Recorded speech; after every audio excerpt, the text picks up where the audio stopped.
Tannehill and the unbeaten Dolphins are happy to be home. There's a buzz about Miami like they haven't seen here in years. Today, the home opener for the Dolphins, 2-0 against Matt Ryan and the 1-1 Atlanta Falcons. We welcome you to sunny South Florida, the NFL on Fox, the first official day of fall. With Tim Ryan will be along in a moment. I'm Chris Myers. The Dolphins, a hot team and on the rise behind Tannehill. They have a chance to go 3-0, something they haven't done to start a season in more than a decade. They're facing a Falcon team that was 10 yards away from the Super Bowl last year, but they're 1-1 and depleted by injury. 5 starters by the Falcons lost in the last week, but they still have Pro Bowl quarterback Matt Ryan, who orchestrates one of the great aerial shows in the NFL. And Tim, if the Falcons slogan is rise up, today with those injuries, it might be more like next man up. Well, all that sounds really good, but next man up, those guys were backups for a reason. They're not as good as the players in front of them. Hopefully for Atlanta, Chris, they'll play well today. To me, it's real simple. This Atlanta offense is loaded with star power, and those stars need to shine brighter today against this attacking Miami defense loaded with pass rushers. Matt Ryan is off to a good start, driving the ball down the field, very accurate. Julio Jones, a monster matchup problem no matter where he plays on Sundays. And then Tony Gonzalez, to me, the third star in the alignment, is off to a bit of a slow start, but I think he's got a very enticing matchup today. And then the wild card star of them all, Roddy White, who has been nicked up with an ankle injury. I'm telling you, if this guy can show that he's somewhat healthy, it could be a major problem for that Miami defense today. He says his ankle is better. So you heard about some of the players, the DirecTV players to watch. Number 11, the key number for Julio Jones, already 258 receiving yards, and Mike Wallace, the new Dolphin edition, coming off his best game. This season, get every NFL game every Sunday, included at no extra charge when you switch to DirecTV. Call 1-800-DirecTV. The undefeated Dolphins, a little fun in the sun against the Atlanta Falcons from the NFC South. We'll have the weather and the kickoff straight ahead on the NFL on Fox from South Florida. Fox Sports welcomes you to the following presentation of the National Football League.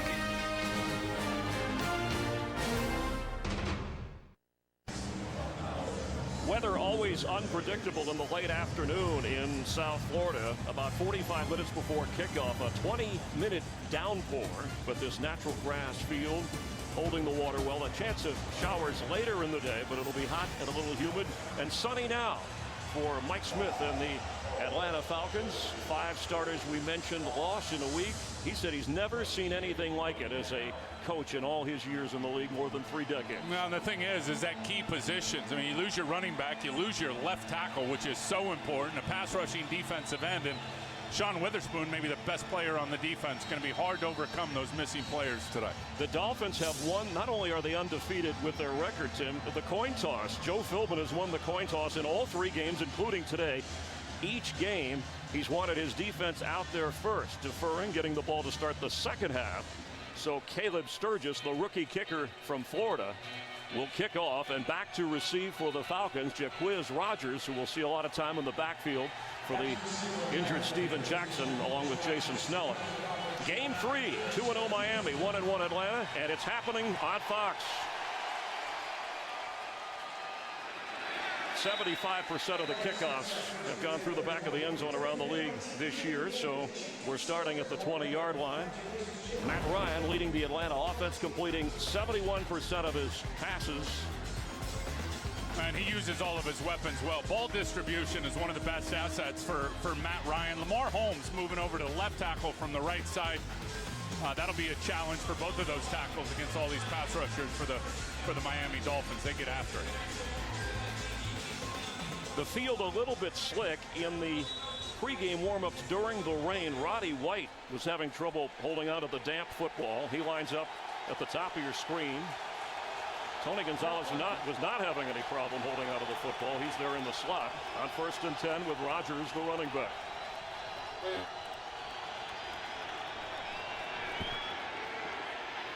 Time for Rodgers for Julio Jones, who hangs on and fights for a first down beyond the 36-yard line.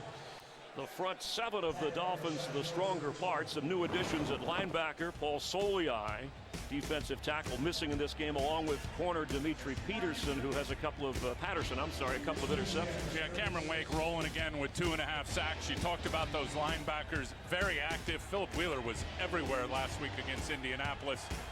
And then on the back end, Brent Grimes is the former Atlanta Falcon. He's lined up here. I'm curious to see how much they throw his way today. After a gain of 16, extra tight end in, and Rodgers running beyond the 41 up to the 42-yard line. A healthy gain on the ground. The Falcons have run the ball just 30 times in the first 2 games. That's the fewest rush attempts in the league. And they're going to have to find some balance. I know the trend in this league is pass, pass, pass, and then pass some more. But I'll tell you, the biggest problem with not being able to run the ball is not being able to have the confidence to run it when you need to on the short yardage stuff, and certainly when you want to salt the game away and burn the clock at the end when you got a lead. Green, eagle! Green! Hey, green grass! Green grass! Green grass! Second down 4. It's Jaquiz Rodgers.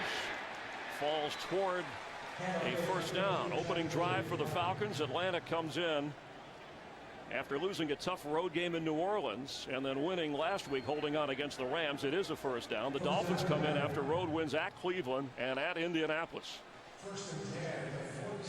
From the 47-yard line of Atlanta. And they've been vulnerable now in their first 2 games. The Miami Dolphins in their run defense over 4.5 yards a crack. And where you can run at them really is right out here on the edges.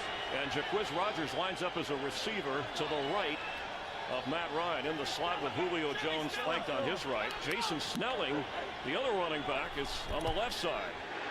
Pass goes to Julio Jones. He's kept in Falcon territory. Rashad Jones coming up from his safety spot. If you're going to go empty and you're going to throw those little quick hitters, those screens to the outside, you better get some blocks. I mean, Jeremy Trueblood, the right tackle, was out there and absolutely whiffed on both of the Miami defenders. Falcons have been a fast starting team. They led 10-0 in game 1. They led 21-0 last week. And you see out here to the right, I mean, 2 defenders ran right by Jeremy Trueblood. On second down.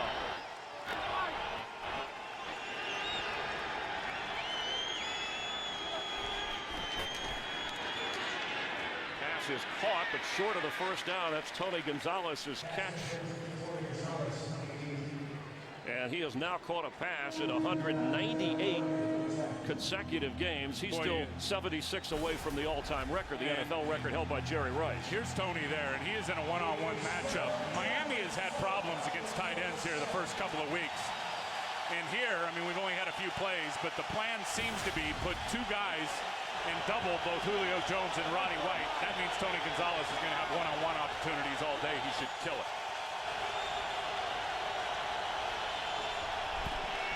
Third down and 4. Pass falling for the first down is Gonzalez. Donnell Ellerbe was covering it. And the drive continues for Atlanta. For Miami on defense, Jordan Cameron of Cleveland had 13 catches in game 1. Fleener of the Colts had 8 catches in game 2. So tight end area, a vulnerable spot, as we see Cameron Wake coming off the field. Looks like he's hurting. Now, that's why Atlanta is so good. It's the challenge defensively in the chess match. Who do you double? Because you want to single any of these guys, Julio Jones, Roddy White, and they are going to smoke you with a big play. From the Dolphin 42, Snelling is the back, and he gets the football. Knocked down before he got back to the line of scrimmage. Nolan Carroll from his corner spot. Snelling, who's an all-purpose guy, a career average of about 4.5, but mostly a blocking fullback, and he'll play some halfback today with Steven Jackson out 2 to 4 weeks. He's got a lot of versatility. I think and I'm a fan of Jason Snelling. What you got to love about him is he's not going to time well when you put him under the stopwatch and go run. This guy's just a ball player. Every opportunity that he has gotten, there's Steven Jackson there. Jason Snelling has made some nice plays for these Falcons. Derek Shelby is in for Wake. He has 2 sacks this year already on the defensive line on 2nd and 10. Watch out for Harry Douglas right there. Middle of the field, a little behind, but hauled in. Again, Gonzalez, his 3rd catch on this drive. And they're just going to keep feeding Tony Gonzalez. One-on-one here with Philip Wheeler. There's a safety on the back end. You see right there, and Rashad Jones to come help. But Tony is a body player. And I think the thing that's so great about him at 37 years old is he said, look, I'm not cocky, but I get a one-on-one matchup. I'm going to bet on myself. And it's rare, Chris, you get a 37-year-old guy that can still win physically. He uses his body and gets it done. He's only missed 2 games in 17 years in the NFL.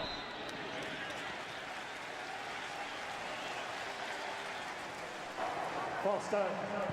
Offense number 65. 5-yard penalty. Remains first down. Ron Winter, our referee. The call on Jeremy Trueblood, forced to start because of the knee and foot injury to Sam Baker. Joe Philbin told us on Friday, the head coach there, that a fast start is critical for this team today. Look, it's hard against Atlanta with that offense. They're unbelievably fast starting. My whole thing for this Miami defense is weather this early storm and you'll be okay. From the 36 of Miami, Matt Ryan is 5 out of 5. Pressure coming and incomplete. He got knocked down by Rashad Jones on a safety blitz.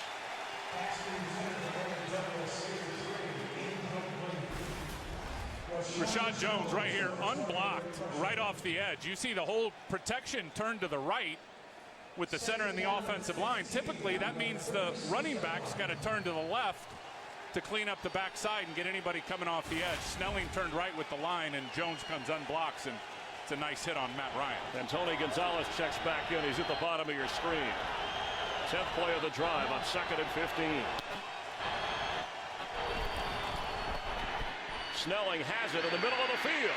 Jason Snelling inside the 25 of Miami, fighting his way down to the 23-yard line.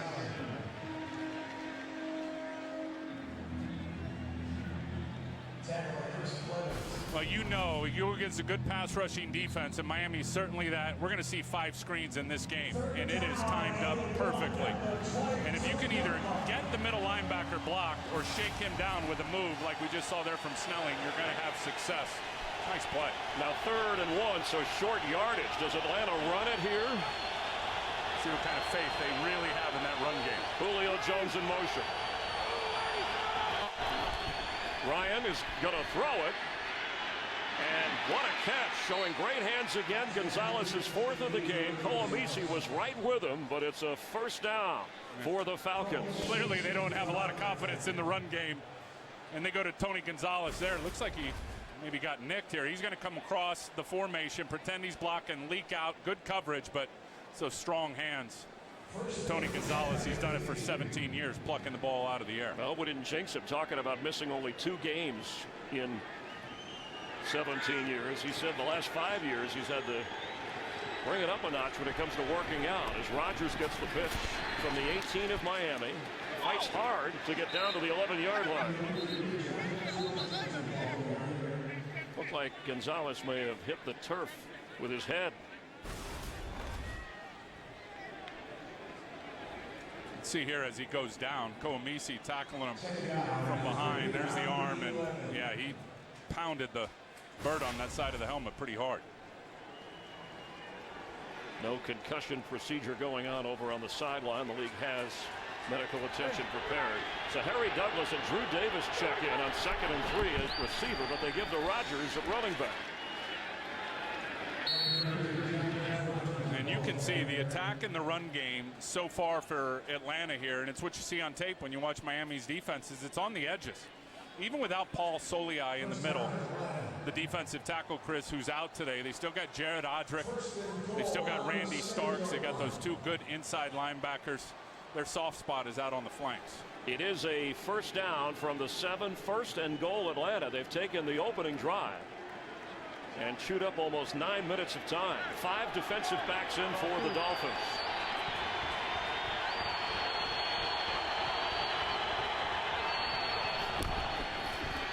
Pitch to Jason Snelling. Spins and he's in for a Falcon touchdown.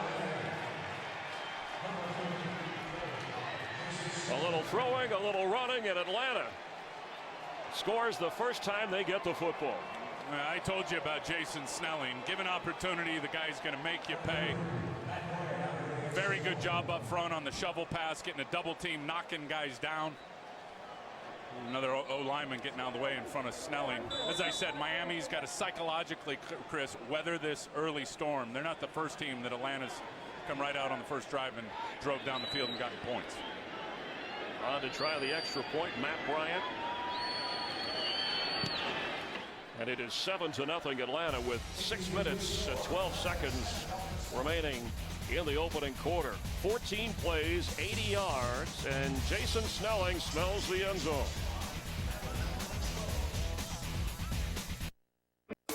Today's game on Fox is sponsored by Southwest Airlines. Find our fares online only at southwest.com.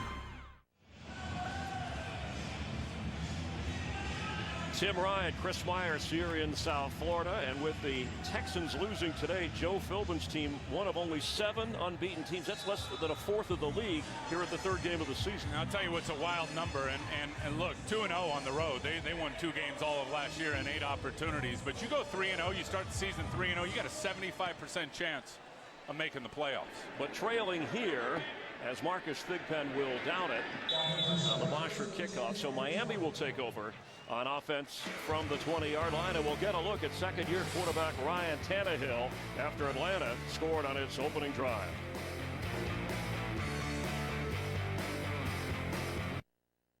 Today's game is sponsored by Bud Light, official beer sponsor of the NFL. From the 20-yard line, Tannehill, who's won 4 of his last 5 starts, going back to last year. Hands off to Lamar Miller, who may lose half a yard. He has Mike Wallace to get the ball to, who he did quite a bit last week. And Joe Philbin says Tannehill is a guy who's now more comfortable in his own skin. Man, so are those receivers, and they're cross-trained in all the positions. They move around everywhere, tough to game plan for. Look, I think you look at this offensive line, you look at the size of the ends and the backup players for the Atlanta Falcons. I think Ryan Tannehill and his coaches, both former offensive line coaches, Mike Sherman and Joe Philbin, are going to try to pound this running game today against this Atlanta defense. Lamar Miller in the slot to the right of Tannehill as a receiver. Across the middle, pass is complete to Charles Clay. Stopped short of the 28-yard line, and he has emerged from the tight end position. They were devastated when Dustin Keller went down with a preseason injury. This guy may be better in the long run. You look at Charles Clay, and I think the best anonymous player that really nobody knows anything about. His versatility is unbelievable in this offense. Tight end, H-back, fullback, running back. He'll line up as a wide receiver. This guy's a good player. On 3rd and 2, 4 wide receivers. Tannehill with time, and it goes down. Ball comes out. He fumbled as he was sacked. Osi Umenyiora got to him.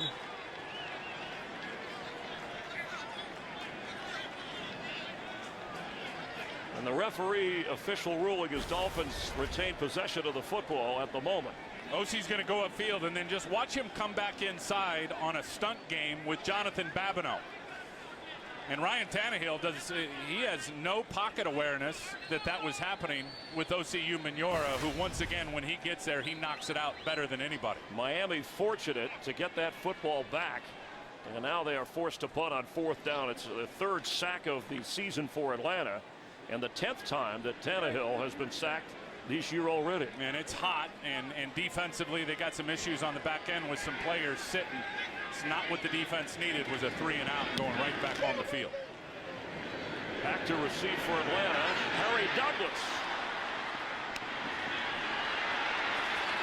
Douglas, here comes a flag as Douglas goes down at the 46-yard line. The flag inside the 30 of Atlanta. A 46-yard punt. Douglas danced around for a 23-yard return.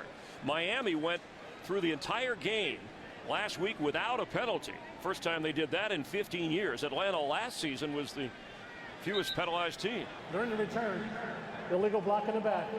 Number 30, the return team. 10-yard penalty. First down.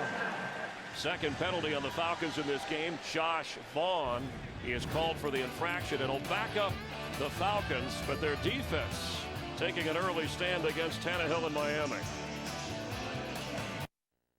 Today's game is sponsored by the 2013 Ford F-150 with EcoBoost. By KFC, the official sponsor of Couchgating. KFC plus football equals Couchgating.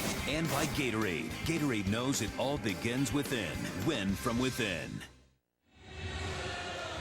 Matt Ryan's 5th touchdown pass of the season has Atlanta leading in the Dolphins home opener 7-0 from the 24-yard line on first down.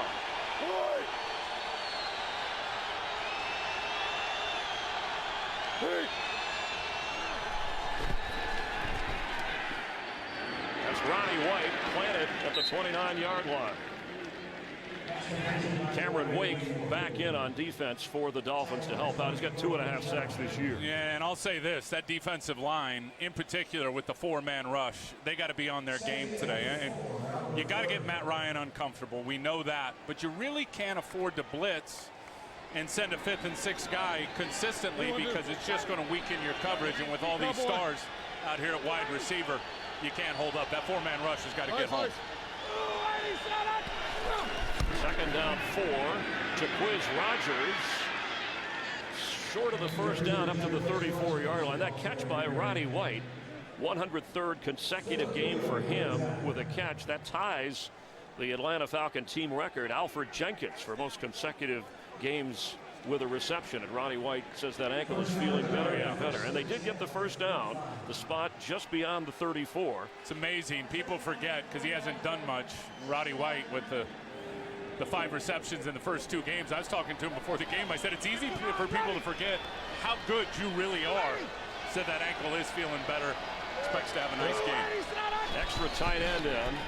Rogers on first down, trying to find running room, and that time the Dolphins didn't give him much. Philip Wheeler, one of the free agent linebacker additions, along with Donnell Ellerbe, that have helped improve this defense on the stop. I don't know when you look at Wheeler. He was a monster last week against Indianapolis, and Ellerbe, who was great in the Super Bowl and a very good player for Baltimore. I'm still not convinced they got better with Dansby and Kevin Burnett being shown the door, but they certainly got younger with these 2 cats they brought in to play linebacker. And they love getting up here and challenging the line of scrimmage, getting in those A-gaps in between the guard and the center. Tony Gonzalez, one-on-one, top of your screen. Matt Ryan the other way to Roddy White, who has a first down up near the 48-yard line of Atlanta. It's just pitch and catch for Matt Ryan, who is so good, Chris, from the neck up, and his eyes and his perception and how he sees everything. He sees these backers up here. He knows he's going to try to get out and get on Roddy White, who's just running a little stop route for a nice gain. We sat with him at the production meeting. He came in, he was smiling, he was energetic, he was almost hyper. Despite the injuries, he seemed to be very positive about the approach to the game plan in this game. No, he said their mindset hasn't changed at all. They all believe, despite those injuries, this is still their year. Jason Snelling, who has the touchdown right at midfield. Ellerbe in to make the tackle. Ellerbe, who played so well for the Ravens when Ray Lewis was out. No, he was great in the Super Bowl. And one thing this guy can do is he can sniff out a running play and a power play. Watch him here. The guard's going to pull around. Watch him shoot his gun. Go right through the blocker, Jeremy Trueblood, and get in the running lane for about a 2-yard gain. That's well done. Second down 7 from midfield. Matt Ryan is 10 out of 11. First quarter winding down. You watch. He's going to start attacking that slot on Jimmy Wilson here in short order. He fakes the handoff. Floats one, and almost a one-handed catch by Drew Davis, the backup receiver. Who'd they go after? Jimmy Wilson. Comes in after Roddy White. It'll be third down. Dolphin defense an important test with 35 seconds remaining. You can see Matt Ryan. It's a little noisier here than it has been in recent years after 4 losing seasons. Dolphins off to a fast start, but need to cool off Atlanta. Right on your cue. Hear that crowd ignite?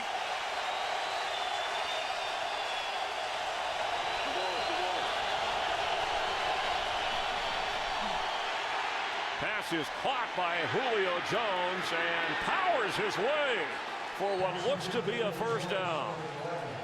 He's known for speed, not a lot of strength, but he showed some there. He's got a complete game. He runs away from guys. He's got short area quickness, and he can drag guys at 220 pounds. There's 4 Miami defenders on him, and he carries them about 4 yards for the first down. Matt Ryan surveying the field. Now watch this. There's 1 guy, 2 guys, 3 guys. There's the 4th guy. Vernon doesn't come in and wrap, and Julio Jones uses that strength and just pushes to to move the chains. That is the end of the opening quarter. Matt Ryan and the Falcons have a 7-0 lead. They have the football here in South Florida. Cameron Wake, his left knee bothering him, out for the moment.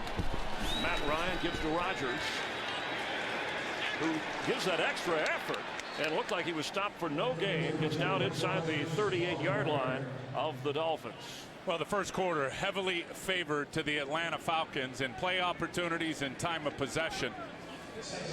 You can't beat Atlanta with 3 and outs, certainly, and giving up long drives on defense, because they are going to methodically just pick you apart and make it a long day. The Dolphins are going to have to put some kind of pressure on Matt Ryan. He can pick apart any defense if you give him time. And now 2nd down and 6.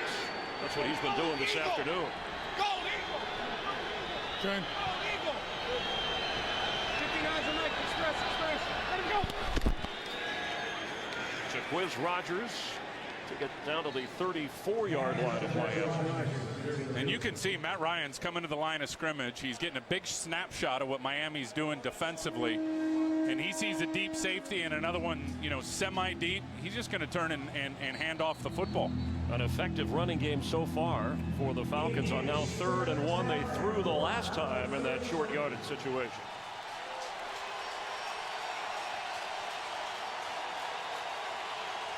At the 33 of Miami. And Matt Ryan wants that play clock reset. You see the official. 22 seconds. And it was ticking down, so you just heard Ron Winter. They're going to bump it back up. He's got time to call this play. Now it's humid after the weather, but the Falcons, they play indoors. This is their first outdoor game of the year, but they train outdoors in the heat and humidity of Georgia. Let's see Lamar.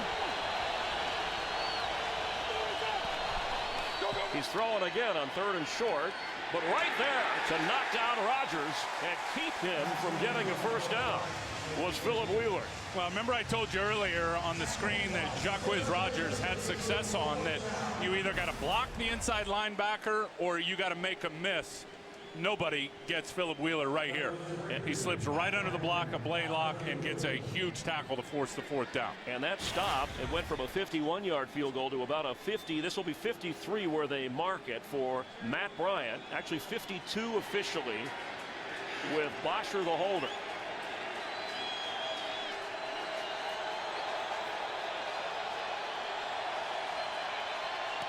The kick. And Atlanta adds to its lead from 52 yards. 38-year-old Matt Bryant gives the Falcons a 10-0 advantage. Today's game on Fox is sponsored by Windows Phone. Meet the new Windows Phone, the smartphone reinvented around you. By Lowe's. Lowe's, never stop improving. And by the U.S. Postal Service.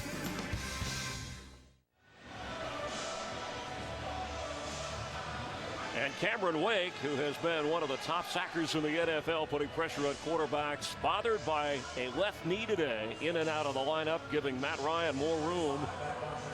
2 possessions for the Falcons. They've scored each time. Now Miami chasing New England. The Patriots won to go 3-0. Falcons chasing the Saints, who beat Arizona. They're 3-0 in their division.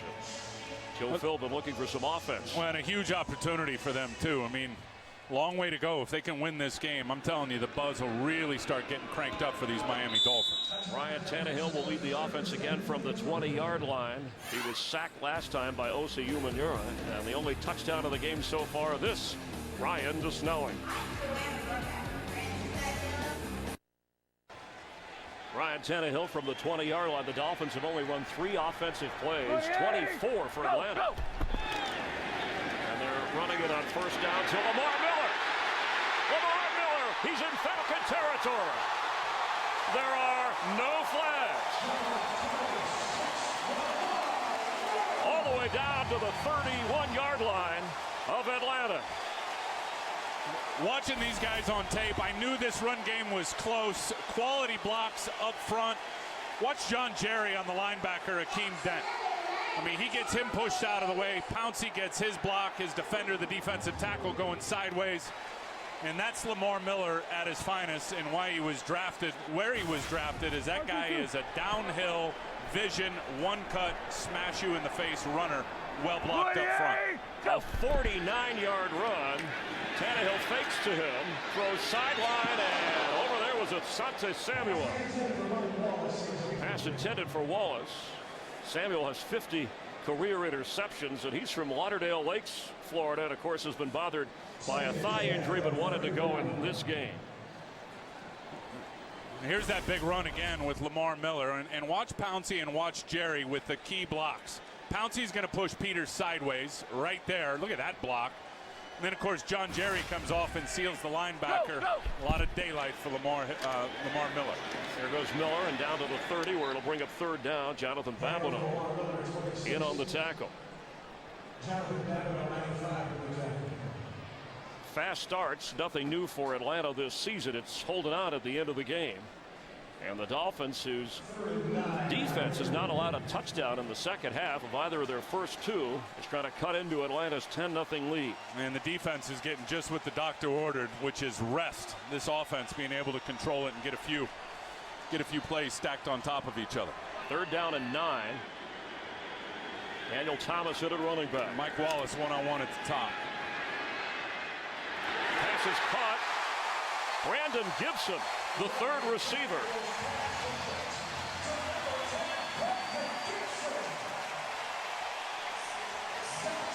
You got the receivers that are really stacked on top of each other to the left. It ends up being man coverage when they get to the top end of their route, and McLean simply can't stay with Brandon Gibson. You know, I'm shocked at how well Brandon Gibson has played as an inside receiver. He was never that with the St. Louis Rams. He's making a lot of plays for the Dolphins between the numbers. 19-yard gain, 1st and 10 from the 11. Thomas carries. An extra effort, gets down to the 5-yard line. And this is where Miami really needs to do their thing. We showed where Tannehill has improved in a lot of areas, the quarterback rating, the third down stuff. Certainly the passing numbers better this year, but it's the red zone that has been a big improvement. As you see there, 4 of 5. You go against a powerhouse like Atlanta, you get opportunities like this. You got to be able to punch in touchdowns, not field goals. Second down 4. They can get a first down before a touchdown.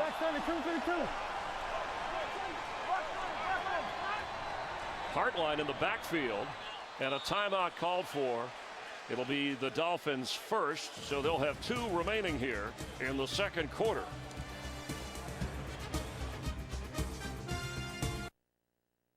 Today's game is sponsored by Chevrolet. Check out the all-new Chevy Silverado at the Silverado versus All event.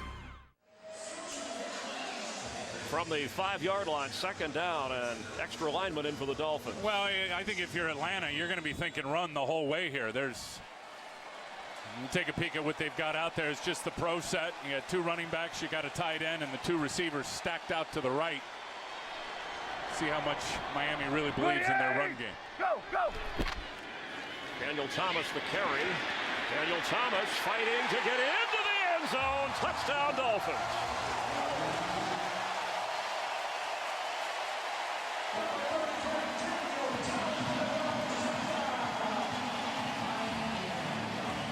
Boy, what a nice block by Jonathan Martin. And Tyler Klutz, the fullback, leads the way up in there. But watch Jonathan Martin, who starts to go this way and realizes that the guy's got him out leverage. And look at him just tactfully hang on just enough on Babineau that he can't get off and wrap up the powerful Daniel Thomas. Caleb Sturgis for the extra point. And the Dolphins are within 3. That's the way to answer Atlanta. An 80-yard drive covering nearly 3 minutes. Thomas with his second touchdown rushing of the season. And we'll have more from South Florida in a moment.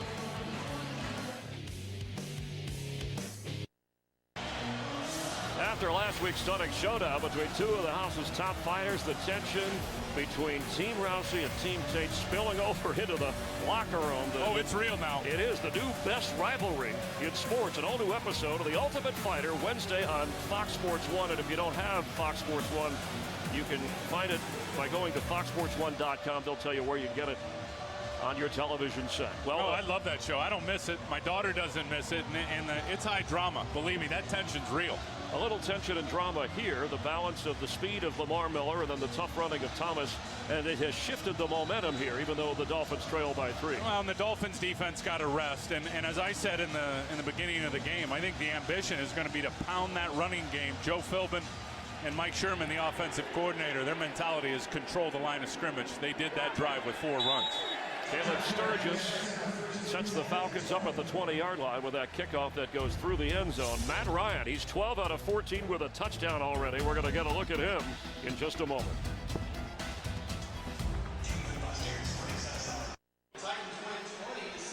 We welcome you back here on the NFL on Fox. Cameron Wake continued to be bothered by that left knee, so he's not in there. Derek Shelby has played well, second-year player from Utah, number 79 on that Dolphin defensive line. I'll tell you what it does, though. It makes it harder for Kevin Coyle trying to predict where the protections are going to go, because most of the time they go by the way of Cameron Wake.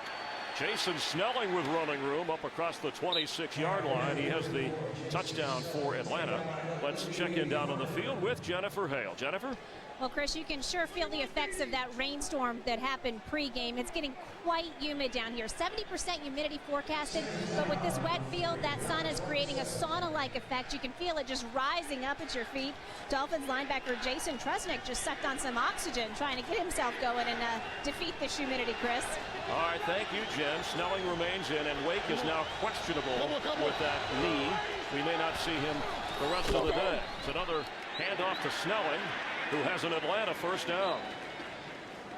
Last 2 possessions, the Falcons scored. Touchdown opening drive and then a field goal. Of course, Tony Gonzalez already has 4 catches. Well, they've got to get pressure, Miami, somehow on Matt Ryan when he drops back to pass. It's really that simple, and it's hard to do it by sending extra people because it weakens your coverage. I mean, he's smoking hot at 12 of 14, and he is such a rhythm thrower. And I mean, everything coming out on time, you've got to get pressure on those guys, get them uncomfortable, and disrupt that timing. Full ball. From the 33, it's Snelling, who has plenty of room. Jason Snelling near midfield with another Atlanta first down. And who would have thunk of the team that ran it the least coming in is pushing around this Dolphin defense on the ground. And they get a nice block by the fullback. Watch the kick-out block by DeMarco. And they catch Miami on a stunt. Jared Odrick and the rest of the D linemen are stunting inside. You see the linebacker going to the outside. He gets blocked by the fullback, and Snelling's off to the races. A 17-yard gain, first down from midfield. Snelling. I don't know if the Dolphins were expecting this, but they can't stop it. Well, they're moving their front around. I don't think they have to do that. They're stunning the front, and Jared Odrick really stunted himself right out of an opportunity to make a big play, and he came inside and beat the offensive lineman, but got in the backfield, couldn't redirect, and Snelling picks up another 7 or 8 yards. You're missing Paul Soliai, but don't tell the Falcons about injuries to players. Soliai, a guy at 350, can clog up the middle.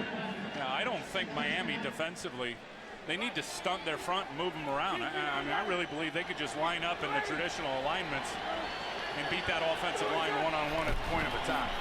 Jaquiz Rogers has a first down and is spun down around the 37-yard line by Koamisi. The Falcons have controlled the football. They've held the ball for more than 17 minutes. Miami has had it only 5. And the Dolphin defense has yet to force Atlanta to punt. Now at the 37 of the Dolphins. And you know Matt Ryan, they're setting this up for a big bomb in the play action. Julio Jones slips off the field. He's not in on 1st and 10 from the 37. And they just may take a shot right here. Matt Ryan and try to get it deep. They're going to run it again. Now look at Rodgers dancing his way down to the 31. Back in field goal range. And playing keep away from Miami's offense. And one thing you need to do if you're going to run the ball is you got to have a tight end that can block. And Tony Gonzalez, certainly more than willing to block, had a nice, really nice block there on Derek Shelby that opened the lane up on the inside. They've already tried, Tim, 16 rush attempts. That's more than their average through the first 2 games. I know it's an early sample, but it just tells you they think they can run against this Dolphin team, and they're doing it. Even without Steven Jackson.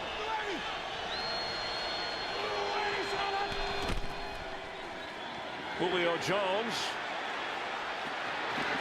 First down inside the 25. Brent Grimes, a former teammate of Julio Jones, ran him out of bounds. It's a nice play call by Dirk Cutter, who they got the extra offensive lineman out there in Joe Howley, and he's out in the front of that little bunch set with the players all clustered up to the right. Miami's thinking run game the whole way, going that way, and they bring Julio Jones back against the grain on a little reverse. We talked about the aerial show that Matt Ryan runs, and that's what the first drive was. This has been run. It's all good, and it's all setting Miami up for a big shot in the play-action game. And they run again. Quiz Rogers spins. There's a flag down as he goes down to the 11-yard line. Flag back at the 25. Yeah, I think they may get Garrett Reynolds here, the offensive lineman, for a hold on the linebacker.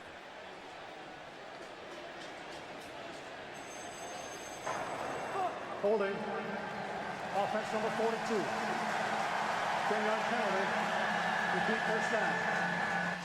It's on Patrick DeMarco, the fullback, called up from the practice squad after they had an injury to that area. And you see right there, he's holding Koamisi. He's got him by the front side and then grabbing the back of his shoulder pad. And when it's near the ball and the guy can't disengage, that being Koamisi, to get to the ball carrier right in the line of sight for the referees, they call it every time.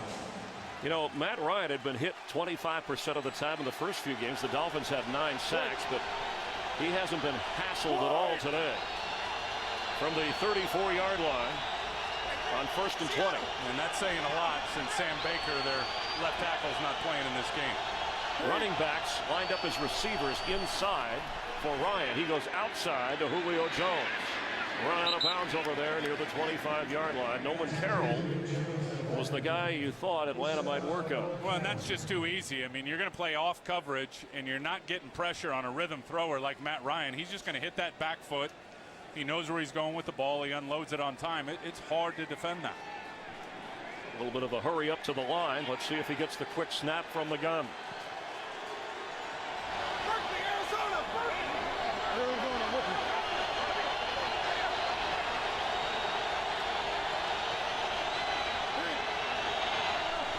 Second and 11. Ryan from the pocket. Completes down to the 10-yard line. Julio Jones. You're just not going to fool Matt Ryan in terms of what you show him. And they have 2 defenders on the inside trying to show that they may double Julio Jones, and they don't. And he's one-on-one on Nolan Carroll, and he just runs a square in for an easy completion. And a 14-yard pickup, Tim, from the 11-yard line of Miami. Falcons continue to move with a fresh set of downs. Julio Jones splits out to the left, top of your screen. Harry Douglas checks in the game at the bottom of your screen. Jason Snelling carries, his met hard and knocked down. Randy Starks. And that's what I'm talking about, just playing it straight up and being a defensive lineman. There's no trickeration going on here in terms of stunting and moving and trying to fool guys. I mean, look at him just press. Cons the center and just chuck him to the side. That's beautiful. That's clinic defensive line play. Kevin Coyle does not need to move his guys around. Play straight up. I think they'll have more success. On second down.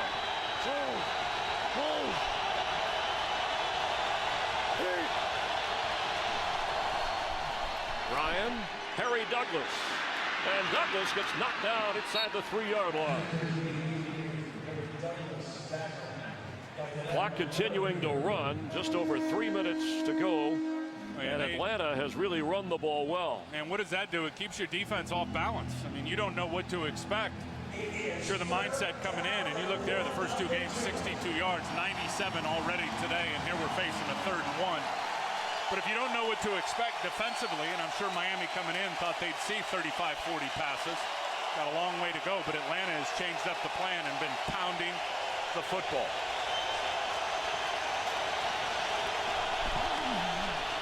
Jason Snelling. No. Rashad Jones got there. He was kept out of the end zone, but did he get the first down? Didn't look like it. Miami wasn't even set really and ready to go. That guy's moving around.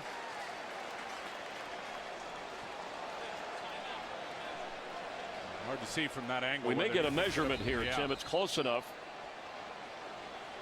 Falcons have 3 timeouts. Miami with 2. Remember, that line is superimposed. It's not official. Big fourth, stop. 4th down. Yeah, that was the Dolphin defense digging in. Is Mike Smith going to go for it with a 3-point lead on the road? Matt Bryant is coming out, so Mike Smith answers that question. And anytime you can get a running back in a short yardage situation to start moving sideways, there's too much speed on that defense, led by Deion Jordan, the number 3 overall pick. It'll be hard for him to get that first down. A big stop and a big difference between a field goal try and a touchdown. Already, Matt Bryant has made a 52-yarder in this game, his 11th career over 50. This will be from 20 yards if they indeed kick it with Matt Bosher, the holder.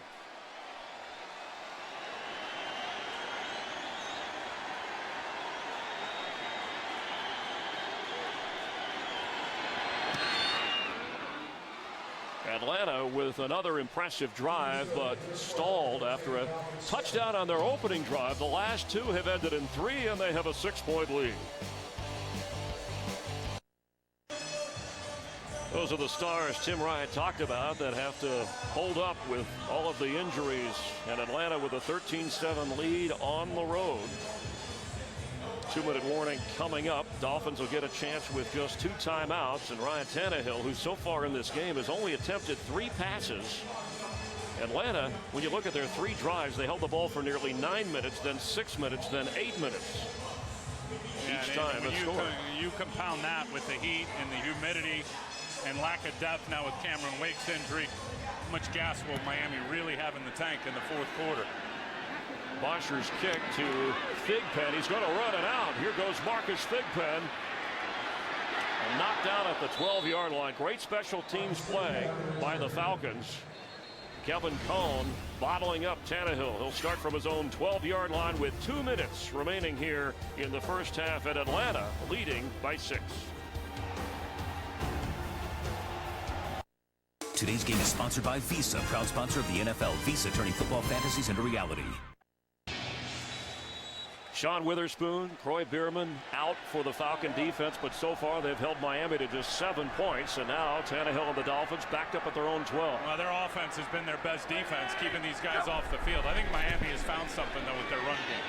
Tannehill's pass and complete. Mike Wallace with a first down just up to the 24-yard line. They're in a hurry up as they get to the line. Remember, only 2 timeouts for Miami.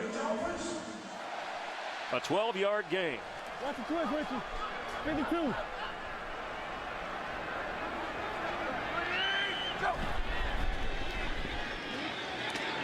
Pass is caught. That's Brandon Gibson who gets up near the 30-yard line. It'll bring up 2nd down. Nice job there from Ryan Tannehill, letting that route develop. He saw the blitz coming off his right side, the left side of the defense. They brought McClain, the slot defender, and Tannehill patient enough just to hang in there and let the play develop.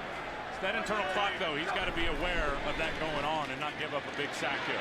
On 2nd and 4, he's going to run. He hadn't done much of that this year, but he gets a first down up near the 38-yard line and is going to use a timeout. Miami will have 1 left.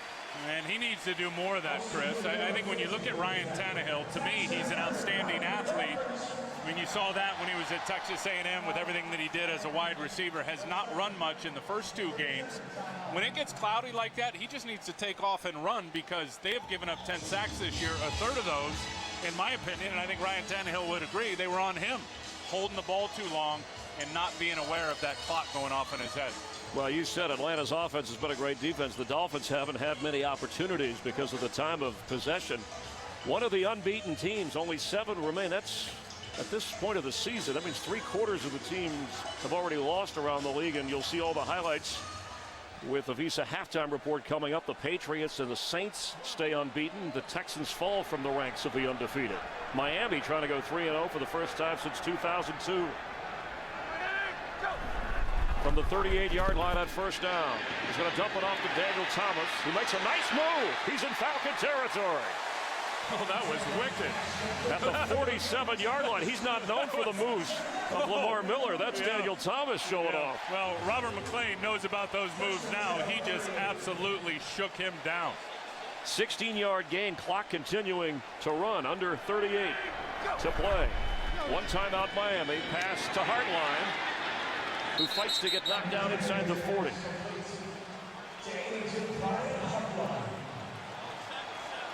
They're wasting too much time. They either got to get that last timeout called or get the ball on the ground. You said to get a field goal unit out there, you need a certain amount of time. With one timeout, they can preserve that. Sideline throw. He hauled it in. That's Hartline showing good feet and good hands. 10 seconds remaining. Now, do you just go ahead and kick it? No, you got a timeout left. You can take a shot or two at the end zone. If you get stopped short of the end zone, you can use that final timeout. Rookie kicker Caleb Sturgis, drafted out of Florida in the 5th round. He's been money, knocked Dan Carpenter out of a job. Yeah, the worst thing here is a turnover, obviously, or a sack, which keeps that clock running and pushes him back. Falcons drop into a deep coverage. Tannehill's throw, end zone, incomplete. I should say inside the 5. Wallace was trying to get to the end zone. Yeah, now William Moore was on him. That ball just came out late, and William Moore saw it and made a break on the ball. And looked like Wallace was open on the cut. He was open early, but as I said, Matt Ryan held the ball too long and didn't unload it. Gave William Moore an opportunity to get over there and get the pass breakups. A 46-yard field goal try for Sturgis, who is 4 for 4 in his professional career.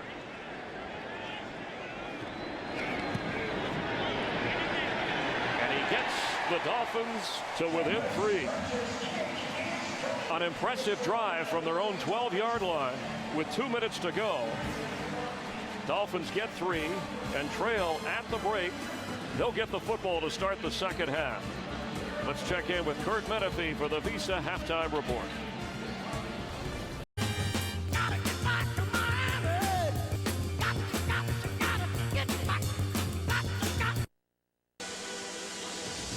We welcome you back here in South Florida. Matt Ryan and the Falcons with a 3-point lead, getting ready to kick off to the Dolphins here to start the third quarter. You can follow your favorite team all season long. Go to itunes.com/NFL. Matt Ryan, 15 out of 17. He has the touchdown pass. He hasn't been on the ground yet. Ryan Tannehill is 7 out of 9. This is a fast-moving first half. Well, I don't think we expected Atlanta to come out and run the ball with the success that they've have had, certainly in the second quarter. Falcons to Snelling and Jacquizz Rodgers. Falcons have run for 97 yards in this game. Matt Bosher kicks off, and Marcus Thigpen brings it out and gets up to the 25-yard line. Well, the Dolphins trying to stay undefeated. Really, I think the Falcons may be a completed pass away from being undefeated as well. Considering the depleted injuries, they've held up well. But what do you expect from Tannehill and this offense trailing by 3, what they're going to do here? Well, I think Miami figured it out on that scoring drive that they could run the ball on these Atlanta Falcons. And they're to the tune. They've only had 6 runs, but they're over 11 yards per carry. I think they love their matchup at the line of scrimmage, and I think we're going to see more of it here in the second half from their offensive line and their running game. Go, go! Lamar Miller had the big run to set up the touchdown, gets the carry from the 26-yard line. Let's get out of the field with Jennifer Hale. Jennifer? Well, Chris, Tim took the words right out of Coach Philbin's mouth. He told me he's surprised how much success Atlanta has had running the ball, and that was his main message at halftime to this Dolphins team. Stop the run, and they may very well have to do it without Cameron Wake, so we may see a lot more of Deion Jordan. Now, over for the Falcons, Coach Mike Smith told me he wants to be more committed to the run this half. Should the Dolphins defense be able to allow them that opportunity? Chris? Thanks, Jen. Coach Philbin saying we're not the team that wants to go back and throw it 50 times a game. Tannehill is in trouble. The ball is out. And the Falcons have it. Yeah, who else? Osi Umenyiora. He caused the fumble. Recovering for Atlanta is Perry Jerry, whose brother John Jerry is on the Dolphin offensive line. Awful by this guy, the rookie Deion Sims, on Osi Umenyiora. You got to bootleg. You got to sustain your block. He gives him a one-timer. didn't even look like Sims was aware that Osi Umenyiora was going to come off the edge. Osi still so quick little arm over, and once again, when he gets there, better than anybody, he knocks the ball out and takes it away from the quarterback. Had his first sack of the season in the first half. Lived in Atlanta the last 14 years, even when he played with the Giants. And he has what the Falcons want, a couple of Super Bowl rings from those New York years. And so this now, part of the field, what a gift. A big turnover. First turnover of the game from the 12-yard line of Miami. Matt Ryan sets to throw, and incomplete for Rodgers. And Tannehill, you know, Mike Sherman, the offensive coordinator, was saying that he has great poise in the pocket. Sometimes he's too poised, and that means he holds the ball too long, doesn't get out or know when to get rid of the ball. Yeah, I talked about that earlier, that a third of the sacks this year, and now 11, have been on Ryan Tannehill. That one was not. Now, the big thing is you've got to be able to secure that ball when you know people are wrapping you up. He's been sacked twice today, and both times the football has come out.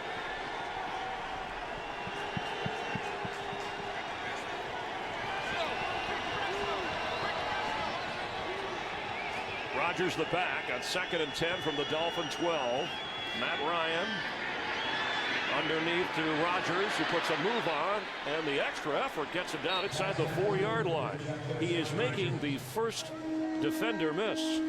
And Tony Gonzalez is such a magnet, especially down in the red zone. And linebackers are going to go with Tony Gonzalez. I want you to watch Wheeler. He's going to be aware, and he's going to start to leak that way. And it just opens it up for Jacquizz Rodgers right in the middle of the field.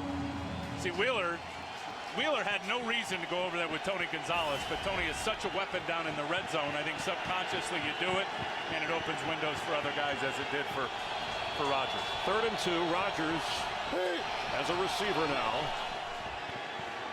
Ryan floats one for the end zone.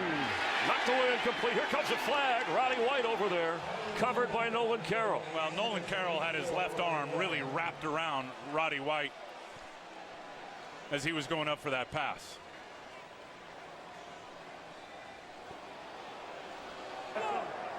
Pass interference. Defense number 28. Because the foul occurred in the end zone, the ball will be placed at the 1-yard line. First down. And just watch the left arm of Nolan Carroll wrapped around. Hard to see if there was any effect there, but yeah, he basically looked like he had arm-barred Roddy White. Roddy couldn't get his right arm up and in the catch zone. That is the first Dolphin penalty in a game and a half. Rodgers in with extra linemen. He's at running back. On 1st and goal, Falcons after the penalty. It is Jacquizz Rodgers. He goes nowhere. Starts plugging up the middle for Miami. Two huge errors by this Miami team coming out here in the 3rd quarter. Obviously, the turnover with your back against your own end zone, and then a pass interference in the end zone, which puts it on the 1. They're not making it easy for themselves. Snelling is checked in, the 7-year veteran who has the touchdown catch in the first half. Carroll looking on at 2nd and goal from the 1. Yep.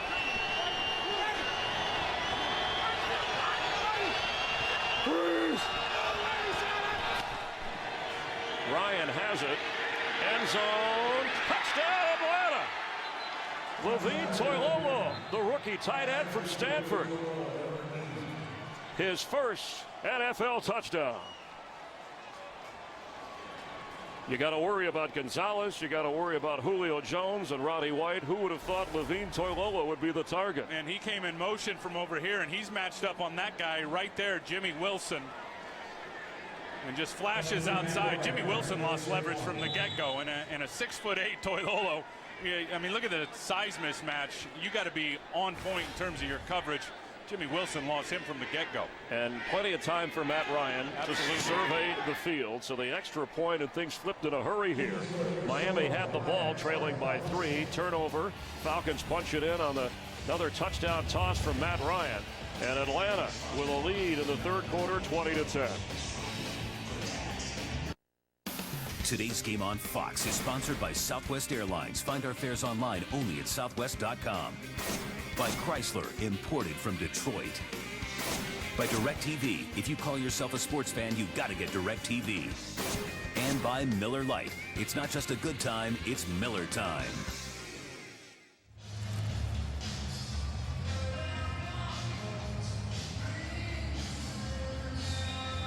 Along with Tim Ryan, Jennifer Hale on the field, Chris Myers. And wherever you're watching, we appreciate you tuning in. The Falcons fighting hard with a 10-point lead. Bosher to kick off. And Marcus Thigpen, 9 yards deep in the end zone. Wisely this time just kneels to give the Dolphins the ball at the 20. There's a flag. Looks like a flag down.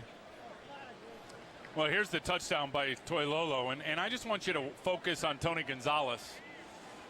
17 years, everyone thinks he's getting the ball in the red zone. His teammate gets it, and look at how fired up he is for the rookie Toilolo. Look at that smile on his face. Awesome. There is no foul on the play. Result of the play is the touchback. 1st and 10. Well, Tony Gonzalez, when I asked him this time about anything that would change your mind about retirement, he said, heck no, before I got the question out of my mouth. No chance. I think he hung up on you, actually. But over his... Don't deny it. That's right, he did. But he called back. If you said he's the best tight end in the history of the league, you couldn't argue it. How could you argue it with all those numbers and the longevity and what I said earlier? He's still winning games physically, which is amazing at 37 years old. And now the Dolphins have to respond. Catch made by Brandon Gibson. And it was the first half passes going to Gonzalez with 4 catches that obviously had the Dolphin defense concerned. But now Tannehill has to get Miami moving.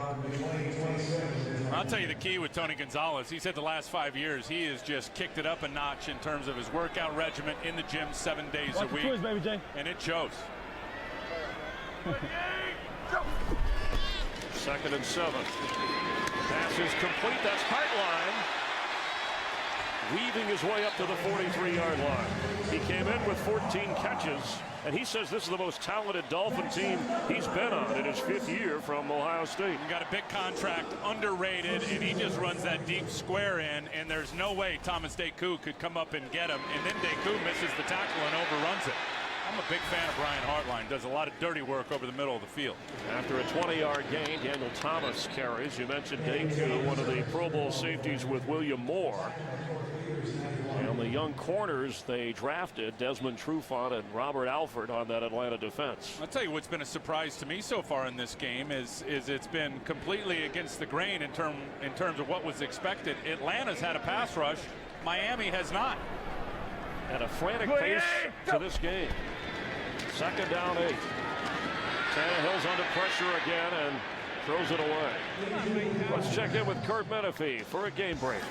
Well, might the New York Jets continue to surprise?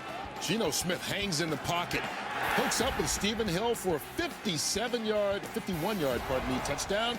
It's 14-6. Jets on top of the Bills just before halftime. Chris and Tim. Thanks, Kurt. New York's other team, the Giants, got blown out at Carolina. They're 0-3. The Jets are trying to go to 2-1. And Rex Ryan's coaching again, and it shows. On 3rd and 8. Pass is caught carefully by Rashard Matthews on the sideline for a 1st down Dolphins. I like the call to where you're going to move Ryan Tannehill around a little bit. He's been sacked a couple of times, couple of fumbles, hasn't had great pocket awareness. Just roll him to one side, let him read half the field, and he delivers a nice ball for a 1st down. At the 41 of Atlanta. After a 14-yard gain, Thomas the running back. Go! He's handed off. And he does.